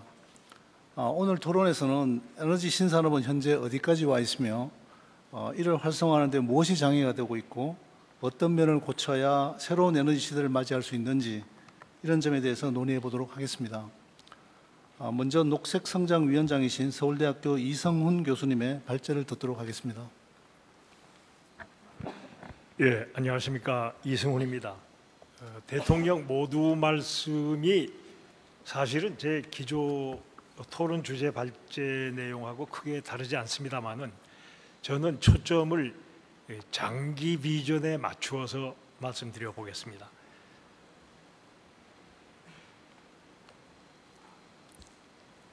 우리 한국 경제의 에너지 체계의 장기 비전을 말씀드리자면은 지금 범세계적인 글로벌 메가 트렌드인 기후 변화 대응이 있습니다. 이 체계 속에서 우리는 아마 2050년경이면 신재생 에너지 의존 비율을 한 50% 이상 하도록 요구받지 않을까 이렇게 예상을 합니다. 그런데 이 상당히 엄청나 보이는 목표가 우리 석유 자원이라고는 하나도 없는 한국으로서 보면은 에너지 자립이라고 하는 이런 좋은 측면도 있습니다. 그리고 재생 에너지는 에너지를 전기로 바꿔서 소비를 하기 때문에 우리가 사용하는 에너지를 고급 청정 에너지인 전기로 바꾼다고 하는 긍정적인 측면도 있기 때문에 기후 변화가 주는 부담을 도전으로 보고 한번 대처해야 되지 않을까 이렇게 생각을 합니다. 이 장기 비전이 근데 과연 실현 가능할까요? 상당히 많은 사람들이 어렵다고 얘기합니다. 사실 그 밀러 교수님도 상당히 현실적으로 좀 당장 수용하기가 어렵다는 점을 지적을 해주셨습니다만은 이제 이게 장기 비전이니까 좀 멀리 보고 대비하는 자세로 말씀드리겠습니다. 이 재생에너지의 수익성은 몇 가지 항목에서는 멀지 않습니다. 가능합니다.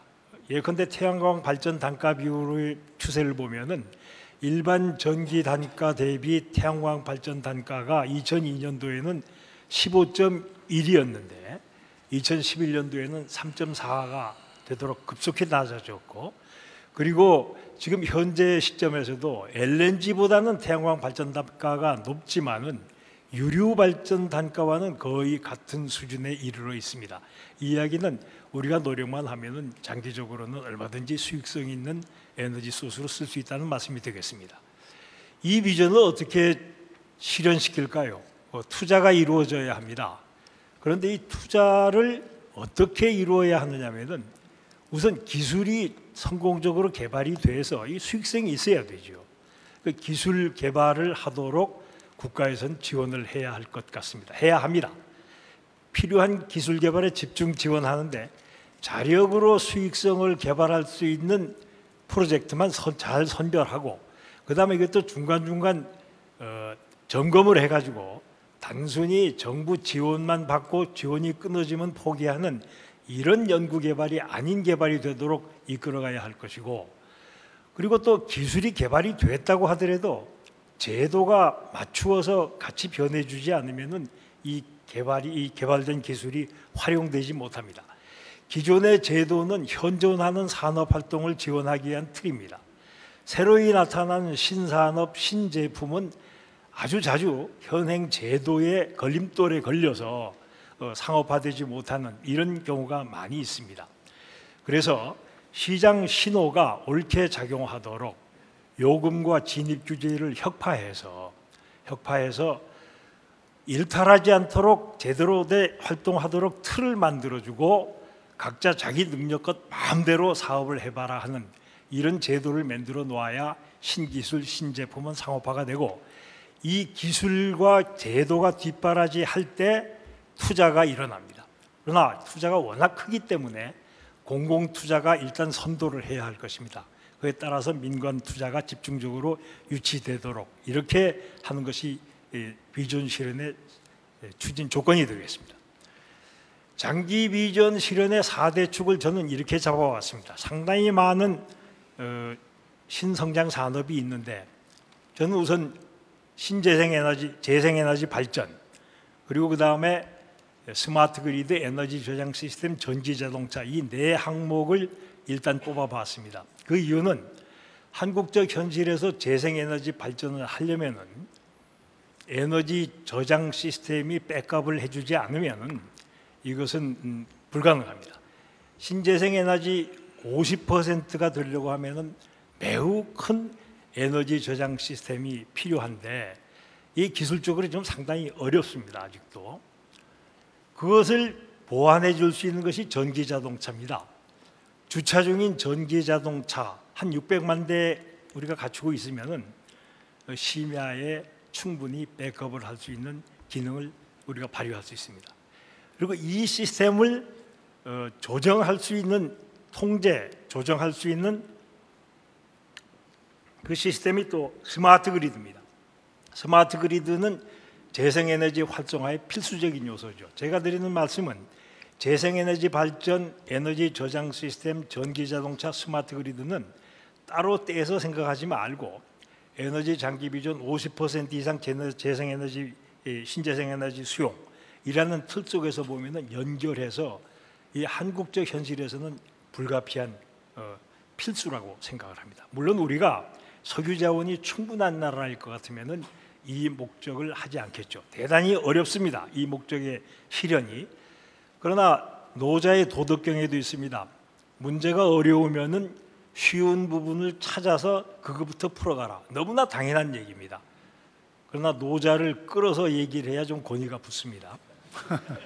이 단기적으로 무엇을 할 수 있는가? 비전 실현을 위한 수행 과제로서 저는 우선 당장 할 수 있는 것이 전국 송배전망의 스마트 그리드화라고 하는 작업을 생각을 합니다. 이거는 물론 한국전력이 주도를 해야 됩니다.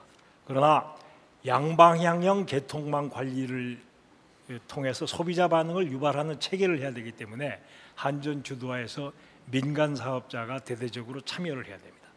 두 번째는 전기차를 수용하려면 신재생 에너지 발전 확대와 발맞춰서 수용하려면 V2G가 확인이 돼야 합니다. 이건 아직까지는 발상에 불과합니다. 다행히 제주도가 굉장히 적극적입니다. 제주도는 지역적으로도 좁고 하기 때문에 제주도부터 V2G가 과연 어떻게 가능할 것인가, 그리고 우리가 어떻게 개발할 수 있을 것인가를 한번 착수를 해봐야 할 것 같습니다. 아까 대통령께서도 말씀하셨습니다만 중국의 셴제는 이미 하고 있습니다. 우리보다 한 걸음 앞서가 있습니다. 그리고 그 다음에 이제 많은 재생에너지 발전을 유치를 하려면 군소 사업자들이 많이 발전 부분에 뛰어들어야 됩니다.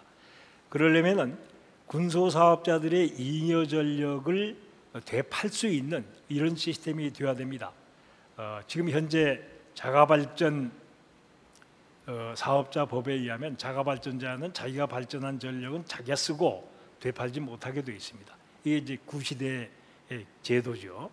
그래서 이런 IT 기반의 분산형 전원 시대를 유치하기 위해서는 이 자가발전 및 분산형 전원 육성을 해야 됩니다.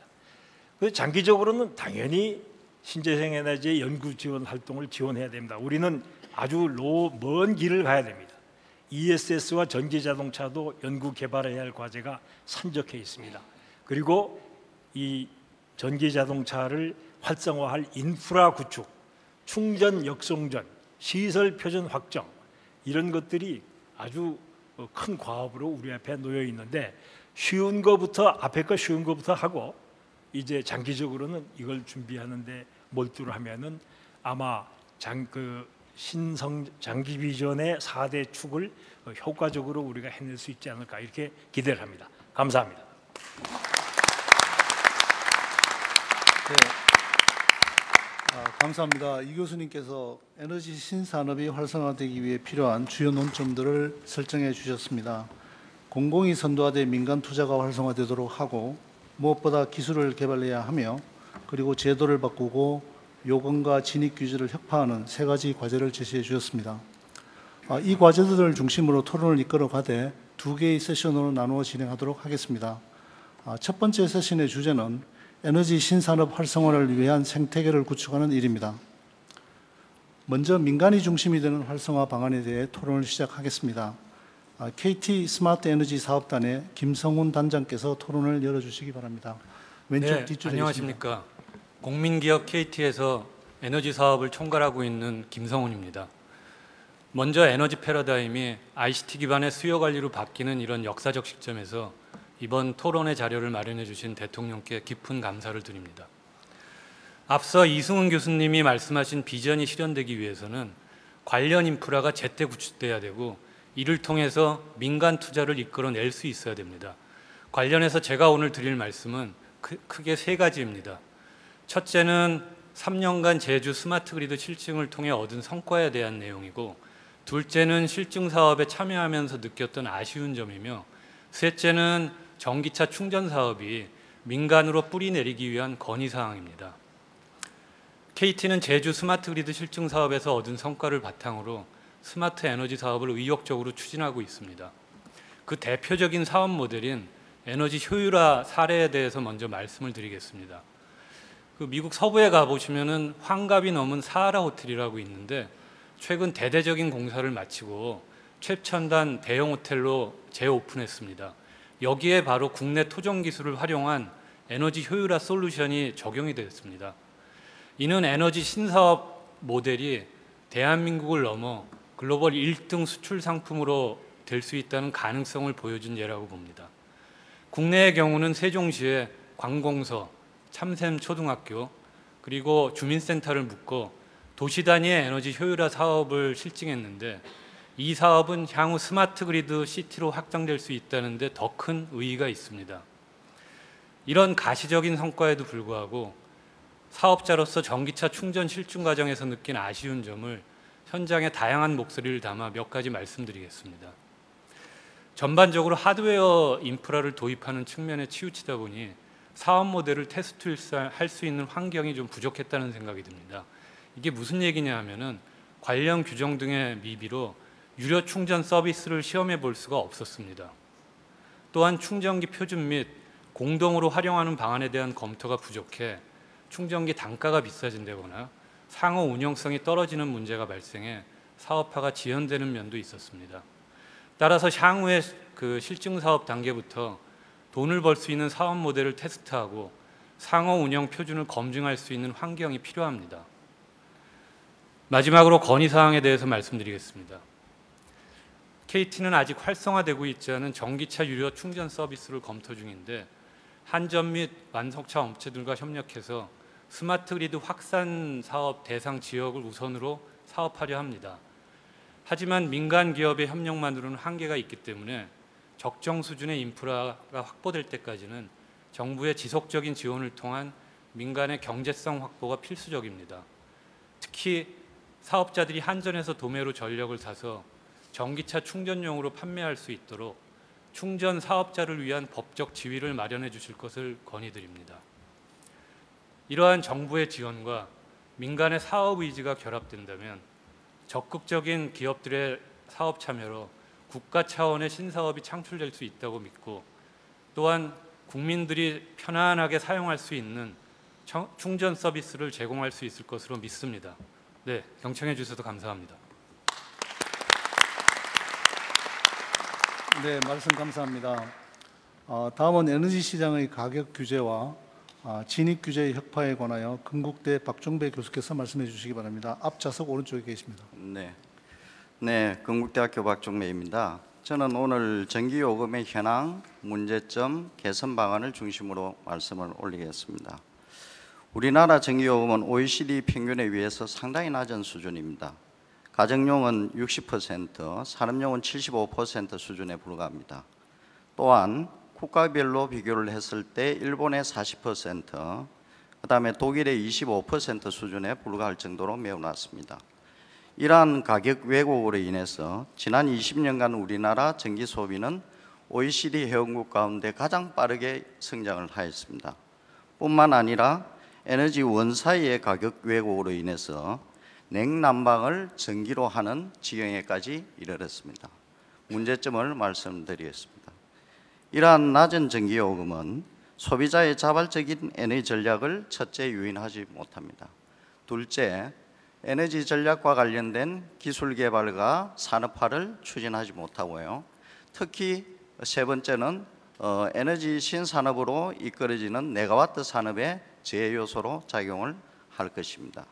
개선 방안에 대해서 말씀드리겠습니다. 원칙적으로 전기요금은 시장과 원가에 연동이 되어야 됩니다. 미국 같은 경우에는 1950년부터, 일본은 1996년부터 연동제를 이렇게 실시하고 있습니다. 둘째, 송전 비용을 반영하는 지역별 전기요금 가격 제도의 도입도 적극 검토할 필요가 있습니다. 또한 사회적 갈등 비용, 기타 기후 변화 대응 비용 등도 사회적 협의를 통해서 원가에 반영하는 절차도 검토할 필요가 있습니다. 다음으로 주택용의 산업용에 대한 가격 보조 혹은 주택용 누진제 전기요금 제도 등 같은 시장 원리와 떨어져 있는 전기요금 제도는 과감히 개선되어야 합니다. 네 번째, ESS나 전기자동차 같은 경우에는 현재 전기요금으로는 경제성을 확보할 수 없습니다. 예를 들면 ESS 같은 경우에는 투자 해수 기간이 10년을 이렇게 상회하는데 ESS의 기술적 수명이 10년에 불과할 정도입니다. 그래서 ESS와 전기자동차에 특화된 전기요금 제도의 도입이 필요할 것으로 생각합니다. 마지막으로 저탄소형으로 전기요금 혹은 에너지 세제의 개편도 이렇게 필요하고요. 추가적으로 에너지 산업은 전통적으로 공기업 중심으로 이렇게 되어 있었습니다. 그래서 이러한 부분의 민간의 참여라든지 혹은 시장을 기반으로 하는 에너지 산업 체계의 구축이 필요할 거로 생각합니다. 감사합니다.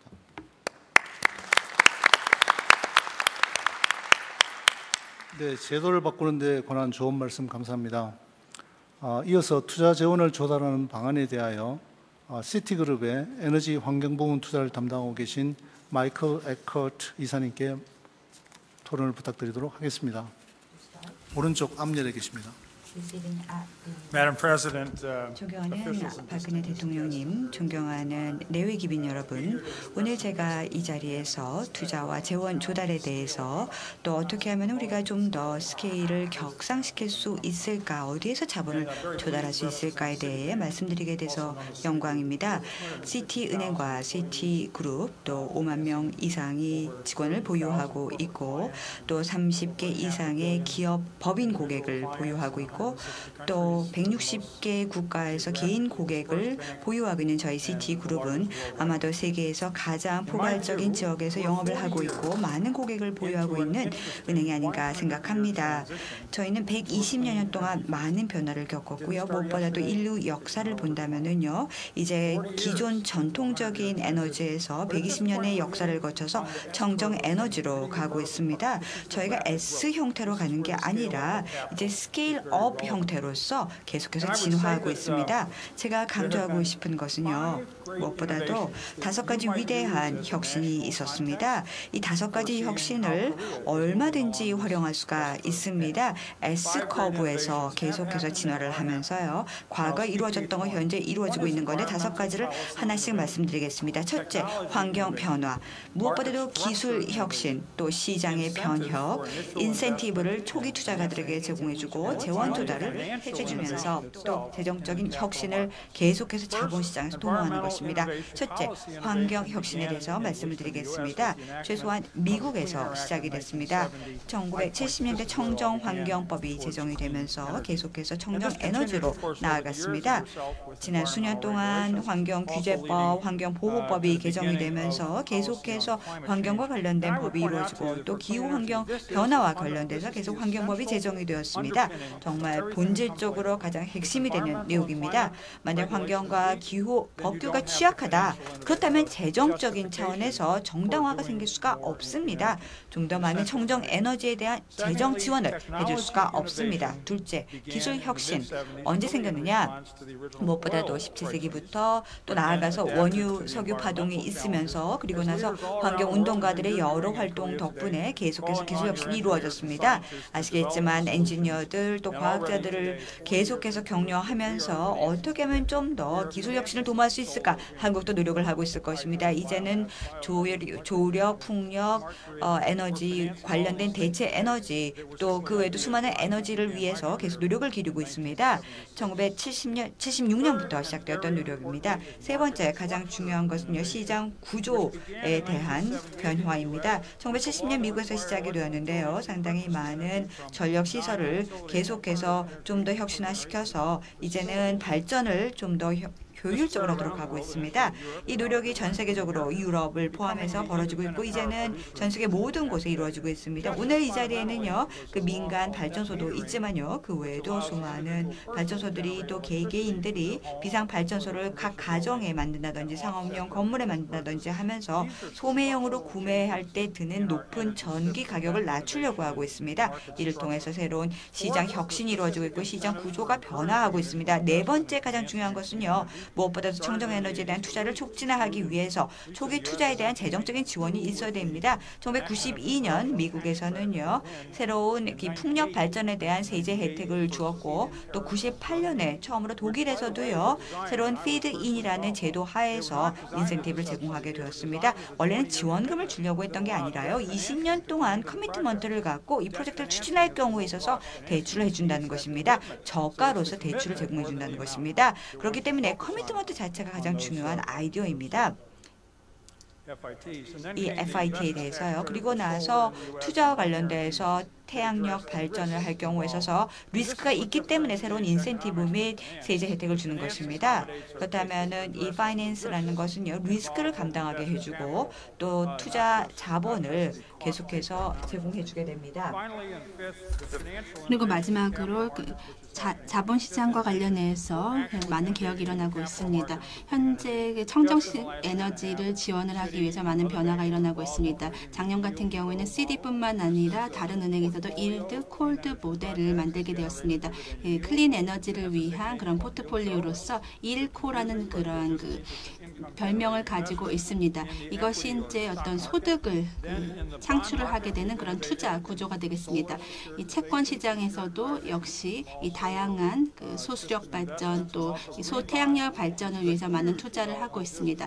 또 녹색 채권도 나오게 되면서 이 6개월 지난 9개월 동안의 자본시장에서 많은 변화를 주도를 하고 있습니다.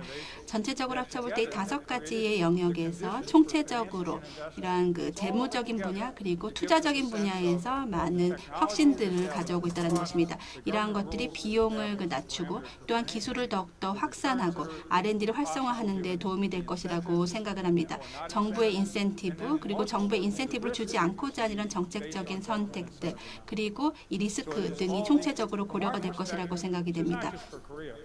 저희 입장에서 볼 때는 한국뿐만 아니라 전 세계적으로 볼 때 이 태양광 그리고 태양열을 둘러싸고 이 많은 자본적인 투자가 진행이 되고 있으며 약 한 500만 달러 이상의 투자, 50억 달러 이상의 투자들이 진행이 되고 있습니다.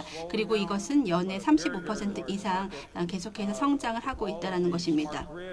스마트 그리드 그리고 수요에 대한 반응, 저장 등에 대한 그런 기술들이 아마도 더욱더 다음번에 혁신을 이끌게 될 것이라고 생각이 됩니다. 그런 의미에서 볼 때 한전 그리고 기타 발전 그런 회사들이 주도적인 역할을 할 수가 있을 것이라고 생각이 되고 또 독립적인 발전 사업자들도 이러한 재정적인 새로운 제도를 통해서 생겨날 수 있다고 생각을 합니다.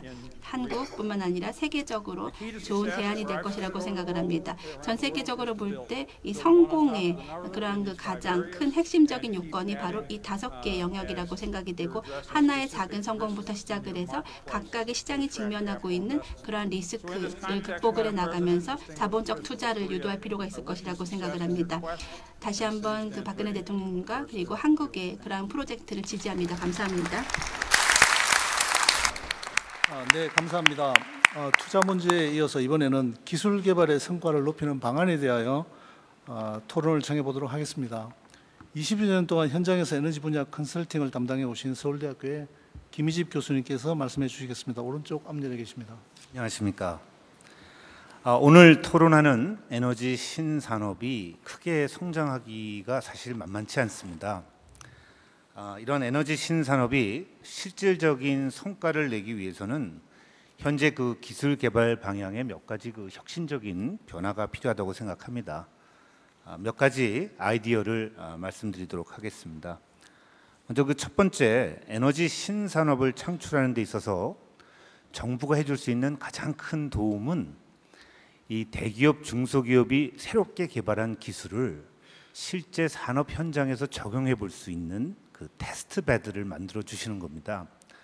실제 기술을 개발했는데 대기업, 특히 중소기업들이 산업 현장에 적용하는데 아주 높은 벽을 느끼고 있습니다.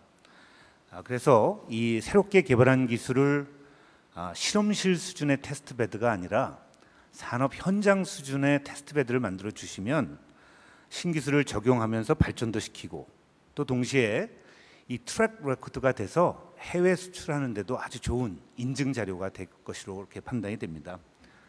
우리나라의 그 장점 중에 하나가 큰 에너지 공기업을 갖고 있는데 이 에너지 공기업들이 아주 긍정적인 역할을 이 부분에서 할 수 있다고 저는 생각을 하고 있습니다. 두 번째, 그 에너지 신산업에 있어서 사실 우리나라는 일부 기술을 제외하고는 아직 글로벌 수준 대비 많이 떨어져 있습니다. 그것이 현실입니다. 그런데 이 글로벌 강자 수준으로 저희가 신속히 가기 위해서는 정부가 좀 적극적으로 나서서 이 글로벌 강자 기업들의 R&D 기능을 한국에 유치하는 것이 굉장히 중요합니다. 예를 들어서 테슬라의 그 전기차의 그 테슬라라든가 풍력의 지희, 이러한 글로벌 강자의 R&D 센터를 한국에 유치한다면 자연스럽게 우리나라 대기업, 중소기업, 특히 중소기업과 이 생태계가 형성이 되고 또 그러한 협업과 경쟁 속에서 우리나라가 신속하게 글로벌 강자 수준으로 오를 수 있는 길이 아닌가 이렇게 생각을 합니다. 세 번째로는 현재 그 에너지 기술 개발이 많은 노력이 되고 있는데 조금은 너무 기술자 중심의, 개발장 중심의 기술만을 위한 그런 형식이 좀 있습니다. 앞으로는 이 시장 중심의 이 수요가 있는 기술을 개발하는데 많은 노력이 돼야 되겠습니다. 시장이 받아들여지고 수익성이 있어야 이 지속 가능한 기술이 되고 이 산업이 실질적으로 발전을 할 수 있습니다. 그래서 사업 타당성 검토를 하는 부분이 많이 강조가 돼야 되겠다 이렇게 생각을 합니다. 네 번째로는 우리나라 그 에너지 기술 개발 자금이 중소기업에 사실 많이 지원되고 있습니다. 그러나 사업화의 성과는 미미합니다. 지금 현재. 이 부분에 대해서 한 가지 제언은 중소기업이 갖고 있는 어려움은 이 엔지니어링 인력과 능력이 사실 굉장히 부족합니다. 그래서 기술 개발 과제를 수행해도 사업화를 하기가 어려운 면이 있는데 우리나라가 갖고 있는 강점이 아주 우수한 대학과 우수한 엔지니어들을 갖고 계십니다. 그래서 각 대학이 엔지니어링 컨설팅 조직을 만들어서 이 중소기업들을 실질적으로 지원해 주시면 사업화에 상당한 성과를 제가 낼 수 있지 않을까 그렇게 생각을 합니다. 감사합니다. 네, 말씀 감사합니다. 이것으로 첫 번째 세션을 마치고 이어서 두 번째 세션의 주제인 에너지 신산업 해외 진출 방안에 대하여 토론하도록 하겠습니다. 먼저 태양광 산업의 해외 진출 경험이 많은 기업으로부터 생생한 목소리를 듣도록 하겠습니다. 한화 큐셀의 김성모 총괄 상무님께서 말씀해 주시겠습니다. 오른쪽 뒷줄에 계십니다. 네, 안녕하십니까. 한화 큐셀 국내 총괄 맡고 있는 김승무 상무입니다. 세계 신재생 에너지 사업 중 가장 성장 속도가 빠르면서도 지금 현재까지 가장 경쟁이 치열한 분야가 태양광 사업 분야라 할 수 있는데 이 태양광 글로벌 시장에서 성공하기 위해서는 신뢰성과 사업성 두 가지 측면에서 말씀드릴 수 있을 것 같습니다. 먼저 신뢰성 측면에서 말씀드리자면 기술력과 그 실증 사례 확보가 무엇보다도 중요합니다. 한화는 선도적으로 글로벌 시장에 진입하기 위해 2012년 10월 독일 큐셀을 인수함으로써 세계 3위 태양광 업체로 발돋움하였고 세계 최고 수준이라고 할 수 있는 독일의 원천 기술을 한국 기술로 내재화함으로써 그 신뢰성을 구축해 나가고 있습니다. 아울러 신뢰성 확보를 위해서는 앞서 김희집 교수님께서도 말씀하셨다시피 실증 사례가 매우 중요한데 한국이 태양광 시장은 대형 프로젝트에 대한 실증 사례가 적어 글로벌 태양광 입찰 시장 참여에 걸림돌로 작용하는 게 현실입니다. 이에 한화는 큐셀의 대형 프로젝트 실증 사례를 공유함으로써 한국 기업 중 대표 선수로서 글로벌 시장에 적극 진출하고자 하고 있습니다.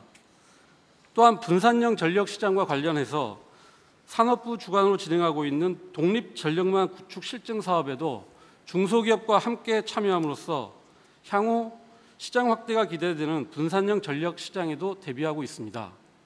앞으로 이러한 실증 사업이 확대와 지속적인 지원이 이루어진다면 대기업이 신뢰성과 중소기업이 기술력을 융합하여 글로벌 시장에 동반 진출하는 기회를 만들 수 있을 것이라고 확신합니다. 다음으로 사업성 측면에서 말씀드리자면 현재 글로벌 태양광 시장은 국가 리스크를 포함하여 금융 조달 및 사업성 측면에서 큰 문제가 없는 유럽과 미국 그리고 일본 등 선진국 중심으로 형성되어 있습니다. 그런데 지금 이러한 선진국들도 경쟁이 격화되면서 태양광 분야에서는 후발주자라고 할 수 있는 한국 기업들이 진입하기는 쉽지 않습니다. 이러한 상황에서 중앙아시아, 아프리카, 남미 지역 등 신흥시장 중심으로 사업을 확대해 나가야 되는데 국가 신용도나 금융 조달 측면에서 일부 민간 기업들이 대규모 투자를 시행하기는 쉽지 않은 것이 현실입니다. 이러한 국가 리스크가 있는 신흥시장에 대해서는 대통령님의 정상외교 등 정부 차원의 적극적인 지원이 큰 도움이 됩니다. 최근 우즈베키스탄 사례가 좋은 사례인데 우즈베키스탄 사마르칸트 태양광 프로젝트는 ADB 지원하에 국제 경쟁 입찰로 진행되고 있는데 발주국의 의지가 낙찰자 선정의 성공 요인으로 작용할 것으로 생각됩니다. 이번 대통령님이 정상외교와 산업부의 적극적인 지원에 힘입어 정부와 대기업 그리고 중소기업이 동반 협력이라는 새로운 컨소시엄형 상생 협력 모델을 현실화시킬 수 있을 것으로 기대됩니다. 앞으로 이러한 신흥 시장에서 정상 외교 등 정부 차원의 적극적인 지원과 협조 부탁드립니다. 감사합니다. 네, 감사합니다. 다음으로는 최근 신재생 에너지와 에너지 저장 장치를 결합한 모델이 빠른 속도로 경제성을 확보해 나가고 있습니다. 이 분야에서 해외 진출을 확대하는 방안을 고민해 오신 삼성 SDI의 박상진 대표께서 말씀해 주시기 바랍니다. 제 옆자리에 계십니다. 안녕하십니까. 삼성 SDI 사장 박상진입니다. 잘 아시는 바와 같이 우리나라는 IT 기기나 전기 자동차용 리튬이온 2차 전지를 제일 많이 파는 나라입니다. 앞으로는 리튬이온 전지를 사용하는 ESS 산업에서도 전 세계를 리더하고자 하고 있습니다. 그러나 주도권을 뺏긴 일본과 저가격을 내세운 중국은 새로운 산업 분야인 ESS에서 패권을 차지하기 위해서 국가적인 지원을 아끼지 않고 있습니다. 이는 ESS 산업이 범지구적인 환경 보존과 신산업 육성이라는 두 마리 토끼를 모두 잡을 수 있는 산업이고 메모리 반도체만큼 성장 가능성이 있는 산업이기 때문입니다. 저희 삼성 SDI는 가장 먼저 시장이 열린 가정용 ESS 분야를 집중 공략해서 세계 1등이 되었습니다. 특히 품질 기준이 가장 엄격하다는 일본에서 로컬 업체들을 제끼고 시장 시효를 60% 이상을 차지하고 있고 향후 3년간 1조 원 이상의 공급 계약을 맺은 바가 있습니다. 이러한 일본 등의 성공적인 해외 진출 경험을 바탕으로 신재생 발전과 ESS를 연계시킨 전력용 ESS 분야로 수출을 확대해 나가고자 하고 있습니다. 미국, 유럽, 일본을 중심으로 태양광이나 풍력과 같은 신재생 발전과 ESS를 결합한 대규모 프로젝트가 가시화되고 있습니다. 따라서 지금부터 서둘러서 해외 시장 진출을 준비해야 된다고 생각하고 있습니다. 하지만 해외 시장 개척을 위해서는 국내에서 충분한 연습을 해서 레퍼런스 사이트를 할 수 있도록 제도적인 뒷받침이 필요합니다. 특히 풍력 발전기를 설치할 때 ESS를 함께 설치하면 추가 인센티브를 제공해 주셨으면 합니다. 이를 통해 신재생과 ESS 결합 모델이 국내에 확산될 수 있고 운영 경험 또한 향후 수출 자산화가 될 것이기 때문입니다. 다음으로 우리나라 도서지역은 전력 공급이 어려워서 비용이 많이 들고 CO2를 유발하는 디젤 발전기를 사용하고 있습니다. 디젤 발전기를 줄여 신재생과 ESS로 바꾸는 사업을 확대해 나간다면 비용도 줄이고 환경 친화적인 섬으로 만들 수 있을 것입니다. 지중해 및 캐리비안의 도서지역을 비롯한 세계 다른 지역에서도 도서지역 전력 공급 모델에 대한 많은 관심을 가지고 있으므로 향후 중소기업이 참여하는 컨소시엄 수출 모델로 발전시켜 나갈 수 있을 것으로 생각됩니다. 산업의 기본인 화학사업을 기반으로 한 ESS와 신재생 에너지는 우리나라 에너지 자립뿐만 아니고 향후 CO2 발생을 억제하여 환경에 도움이 되고 신성장 엔진으로서 대규모 수출로 이어질 수 있는 신생산업 분야입니다. 정부의 제도적 지원과 더불어서 저희 기업들도 세계 최초 및 최고의 혁신적인 신기술 개발과 뛰어난 품질 확보 및 지속적인 원가 절감으로 ESS와 신재생 에너지 분야의 경쟁 우위를 확보해서 세계 1등이 되도록 최선의 노력을 다해 나가겠습니다. 감사합니다. 감사합니다. 해외 진출을 할 때 국가 간 또는 국제기구와의 협력이 매우 중요합니다. 해외 진출 방안에 대해 국제기구에서 관련 분야 일을 오랫동안 해오신 KDI의 정태용 교수님께서 말씀해 주시기 바랍니다. 앞줄 왼쪽에 계십니다. 안녕하십니까. KDI 대학원 정태용입니다. 저는 양자간 협력 또는 국제금융기구를 활용한 해외 진출 방안에 관해서 말씀드리겠습니다. 첫째로 아시아개발은행 등 국제개발은행들은 개도국을 대상으로 한 에너지 분야 사업으로 다양한 신재생 에너지 보급 프로그램을 진행하고 있습니다. 따라서 이를 잘 활용할 필요가 있는데요. 이러한 국제개발은행들의 사업들은 대부분이 국제 경쟁 입찰 방식으로 추진되고 있습니다. 국제 입찰에서 가격적인 요소뿐만 아니라 사전 수주와 관련된 활동들이 실제 입찰에서 큰 영향을 미치는 경우가 많습니다. 대개 국제개발은행들은 본 사업 공고 전에 타당성 검토 프로젝트를 진행하는 경우가 일반적입니다. 따라서 타당성 검토 사업에 적극 참여하는 것이 국제개발은행들의 개도국 사업에 진출하는 좋은 전략이 될 수 있을 것 같습니다. 예를 들어서 최근에 에너지관리공단이 아시아개발은행과 공동으로 필리핀 도서지역 신재생 공급 사업의 타당성 조사 사업을 진행하고 있는데, 이러한 타당성 조사 사업의 결과를 같이 공유하고 준비한다면 본 사업이 발주됐을 때 우리나라 관련 중소기업들이 수주할 수 있는 좋은 기회가 될 수 있을 것 같습니다. 두 번째로, 이러한 과정에서 정부의 역할이 매우 중요합니다. 해외 진출의 대상 개도국의 고위급 방문, 자원협력위원회 등 기존의 양자협력 채널을 최대한 활용하고 이를 통해서 협력 사업을 발굴하고 이를 국제개발은행과 공동으로 추진하는 방향도 검토할 필요가 있습니다. 또한 개도국의 신재생 에너지 관련 정책과 법, 제도 이런 것을 수립하는 것을 지원해서 우리 기업들이 진출할 수 있는 유리한 환경을 조성할 필요가 있습니다. 우리나라 ODA 사업들도 현재는 건설, 도로 등 인프라 구축에 집중되어 있는데 앞으로는 신재생 등 에너지 분야도 지원을 좀 확대해서 중소기업이 해외 진출할 수 있는 기회를 높일 필요가 있습니다. 마지막으로 중소기업들은 일반적으로 기술력이 있다 하더라도 수출 초기에는 자금 조달에 어려움이 많으므로 정부가 EDCF 자금을 통한 개도국 사업에 적극 지원하거나 무역보험의 신산업 특례를 적용해서 자금 지원을 대폭 확대한다면 신재생 에너지 분야에서 기술력과 경쟁력이 있는 우리 중소기업들이 해외 진출하는 데 적극 도움이 될 것이라고 생각합니다. 감사합니다. 감사합니다. 지금까지 정책에 관한 다양한 의견과 현장의 목소리를 들었습니다. 끝으로 우리나라 에너지 정책을 담당하고 계신 산업통상자원부의 윤상직 장관님께서는 이 토론을 어떻게 들으셨습니까? 예, 잠시 말씀드리겠습니다. 오늘 그 토론에 참석하셔서 좋은 말씀 주신 데 대해서 감사의 말씀을 드리고, 한국에서 에너지 신산업을 육성하는 그런 해법들은 오늘 토론에 다 나와 있다고 생각을 합니다. 문제는 저는 이렇게 생각을 합니다. 어떻게 하면은 빨리 우리가 시장을 만들어서 그 시장을 선점하느냐 못하느냐에 따라서 신산업 육성이 달려있다고 생각을 합니다. 한국에서 기술 혁신, 지금 일부 기술은 떨어집니다만은 얼마든지 할 수 있습니다.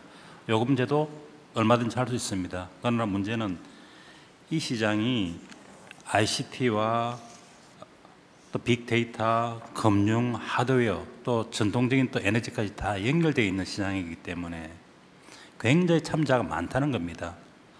빠른 속도를 요구하면서 다양한 참자가 구성되어 있는 이 시장을 어떻게 하면은 빨리 우리가 만들 것인가, 그 부분이 되겠습니다.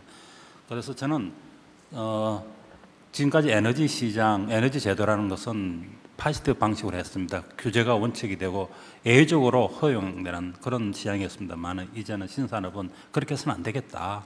이제는 아주 예외적으로 금지를 하되 대부분의 경우에는 원칙적으로 허용하는 시장을 하지 않으면 다양하게 생기는 비즈니스 모델들을 우리가 시장에서 수용할 수가 없다. 이런 결론이 내렸습니다.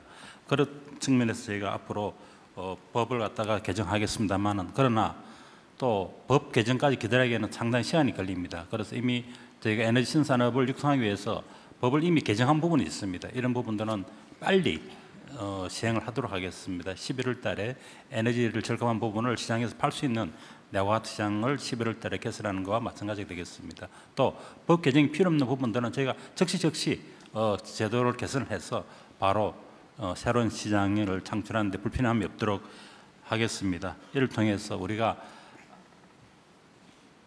아까 어느 분이 지적을 했습니다만 테스트 배드를 하면서 바로 시장과 연결시키자는 말씀을 했습니다. 그렇게 된다 그러면은 우리가 실증 사업 하면서 바로 시장을 만들 수 있다면은 뭐 다른 나라보다도 누가 빨리 시장을 만들고 그 시장을 선점할 수 있을 거라고 생각합니다. 이런 방향으로 저희가 정책을 운영하도록 하겠습니다. 감사합니다. 감사합니다. 정해진 토론의 순서가 끝났습니다. 마지막으로 오늘 토론을 마감하면서 오늘의 부제인 에너지 미래, 혁신과 창조의 날개를 달자 하는 말로 마감을 했는데 사실 마음을 바꿨습니다. 오늘 구호를 외치겠습니다. 에너지 신산업, 시장으로 미래로 세계로입니다. 참여해 주신 모든 분들께 감사드립니다.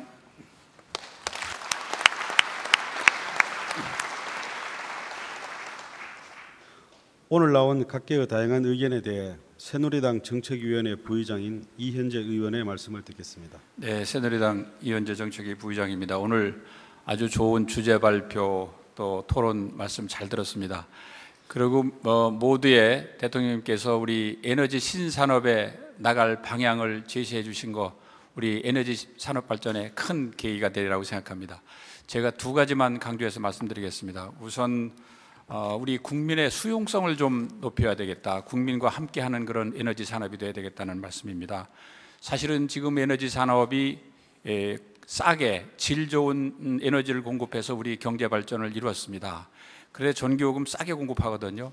그런데 싸게 공급하는 데는 우리 원자력 발전이 있었습니다. 근데 국민들이 또 막연하게 불안감을 가지고 있고 밀양 송전탑 건설에서 보듯이 또 이런 거부감이 있습니다. 그래서 국민의 수용성 또 국민과 함께하는 그런 에너지 시대를 열어가야 되겠다는 말씀을 올리고요.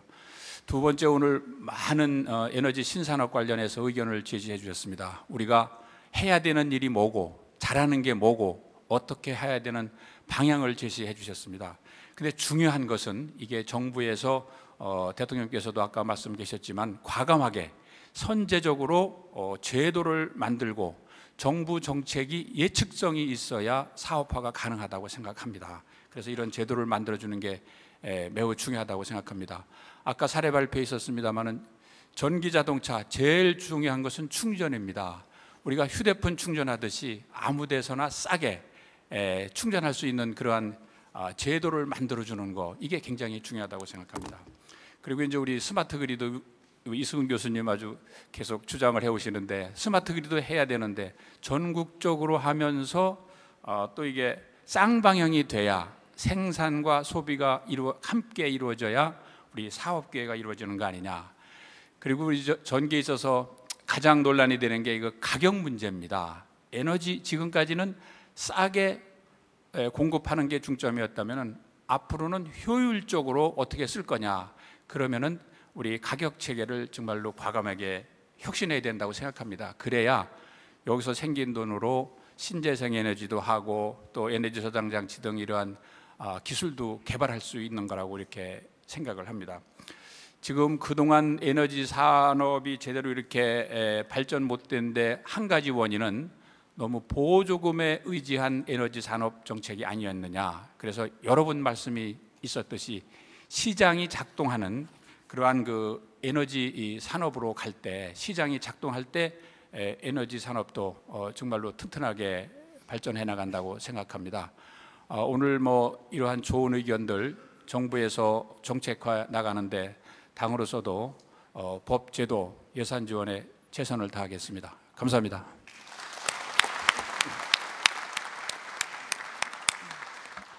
끝으로 대통령께서 마무리 말씀을 하시겠습니다. 모두 수고가 많으셨습니다. 그리고 또 토론회에 적극적으로 임해 주셔서 감사합니다. 오늘 회의에서 정말 실용적인 또 당장 실행할 수 있고 또 실현할 수 있고 또 실천해야 될 그런 그 좋은 그 건의들을 제의들을 많이 해주셨기 때문에 우리가 뭐 장기적인 또 종합적인 계획도 세워 나가야 되겠지만 오늘 제시된 이런 일부터 실천 가능한 건 빨리빨리 시작을 하는 것이 또 이 산업에 관계되는 분들이 더 용기를 갖고 체감하면서 좀 힘차게 나아갈 수 있는데 큰 그 동기부여가 될 거라고 생각을 합니다. 그리고 또 현장에서 나온 목소리이기 때문에 그거야말로 정말 검증이 된 안심하고 실천해도 될 그런 그 얘기들이라고 생각을 합니다.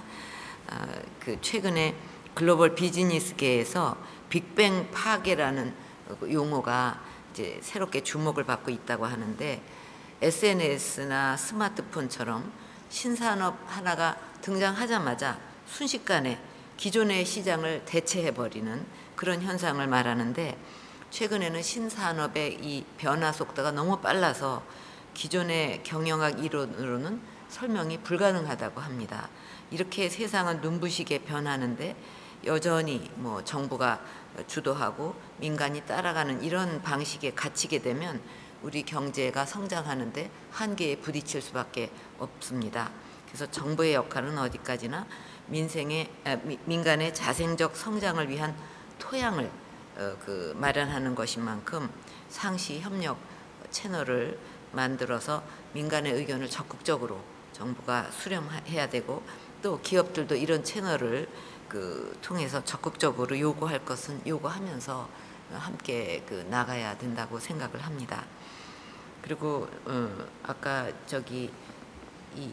지금까지 우리 에너지 정책은 이렇게 대규모 인프라를 구축해서 이제 안정적인 공급을 달성하는 데 목표를 뒀다면 이제는 이런 것이 오히려 신산업 태동의 어떤 그 진입 장벽이 될 수도 있습니다. 그래서 사고를 빨리 바꿔서 지금은 전력 생산, 판매 주체가 발전 산업자로 한정돼 있는 것이 아니다. 기술이 발달했기 때문에 일반 국민도 전력을 생산하고 저장해서 판매할 수 있는 방식이 등장하고 있기 때문에 여기에 빨리 우리도 적응을 할 필요가 있다고 생각을 합니다. 그리고 테스트 베드 얘기를 많이 하셨는데 이제 이 에너지 산업이다 보니까 뭐 이렇게 조그만 데서 실증 사업을 할 수가 없습니다. 그러니까 이런 것은 정부가 아주 대규모로 필요한 규모만큼 이런 데서 테스트 베드로서 역할을 할 수 있게 뭐 좀 인프라를 깔아주고 또 그것이 뭐 시장에 나가거나 해외 진출하는데도 하나의 정말 좋은 성적이 되지 않겠습니까?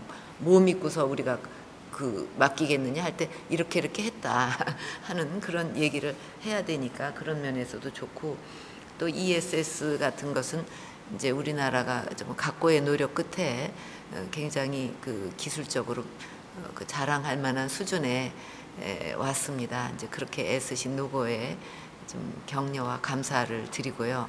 이제 이것을 또 더 이렇게 발전시키기 위해서는 역시 어차피 풍력이든 뭐든 저장을 해야 되지 않겠습니까? 그러니까 저장도 같이 결합해서 하게끔 하는 그런 것도 정말 좋은 아이디어라고 생각하고 적극 검토를 하시기 바랍니다.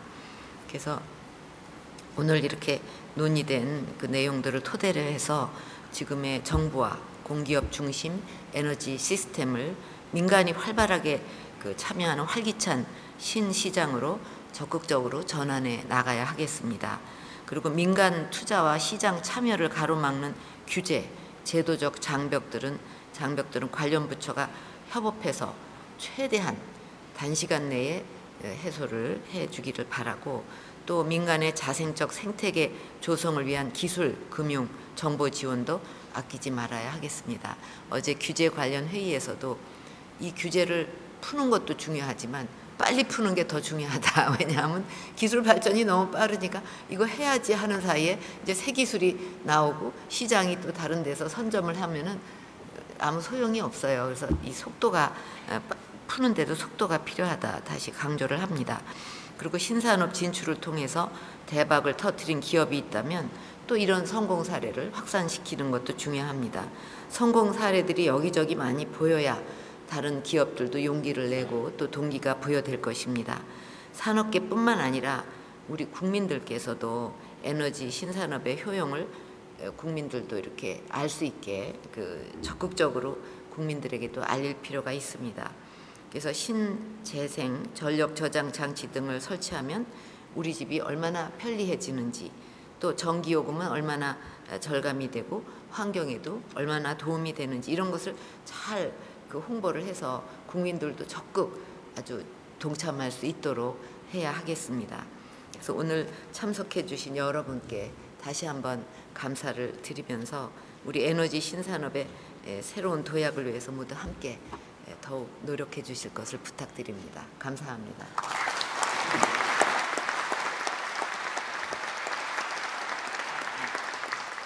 이상으로 에너지 신산업 대토론회를 마치겠습니다.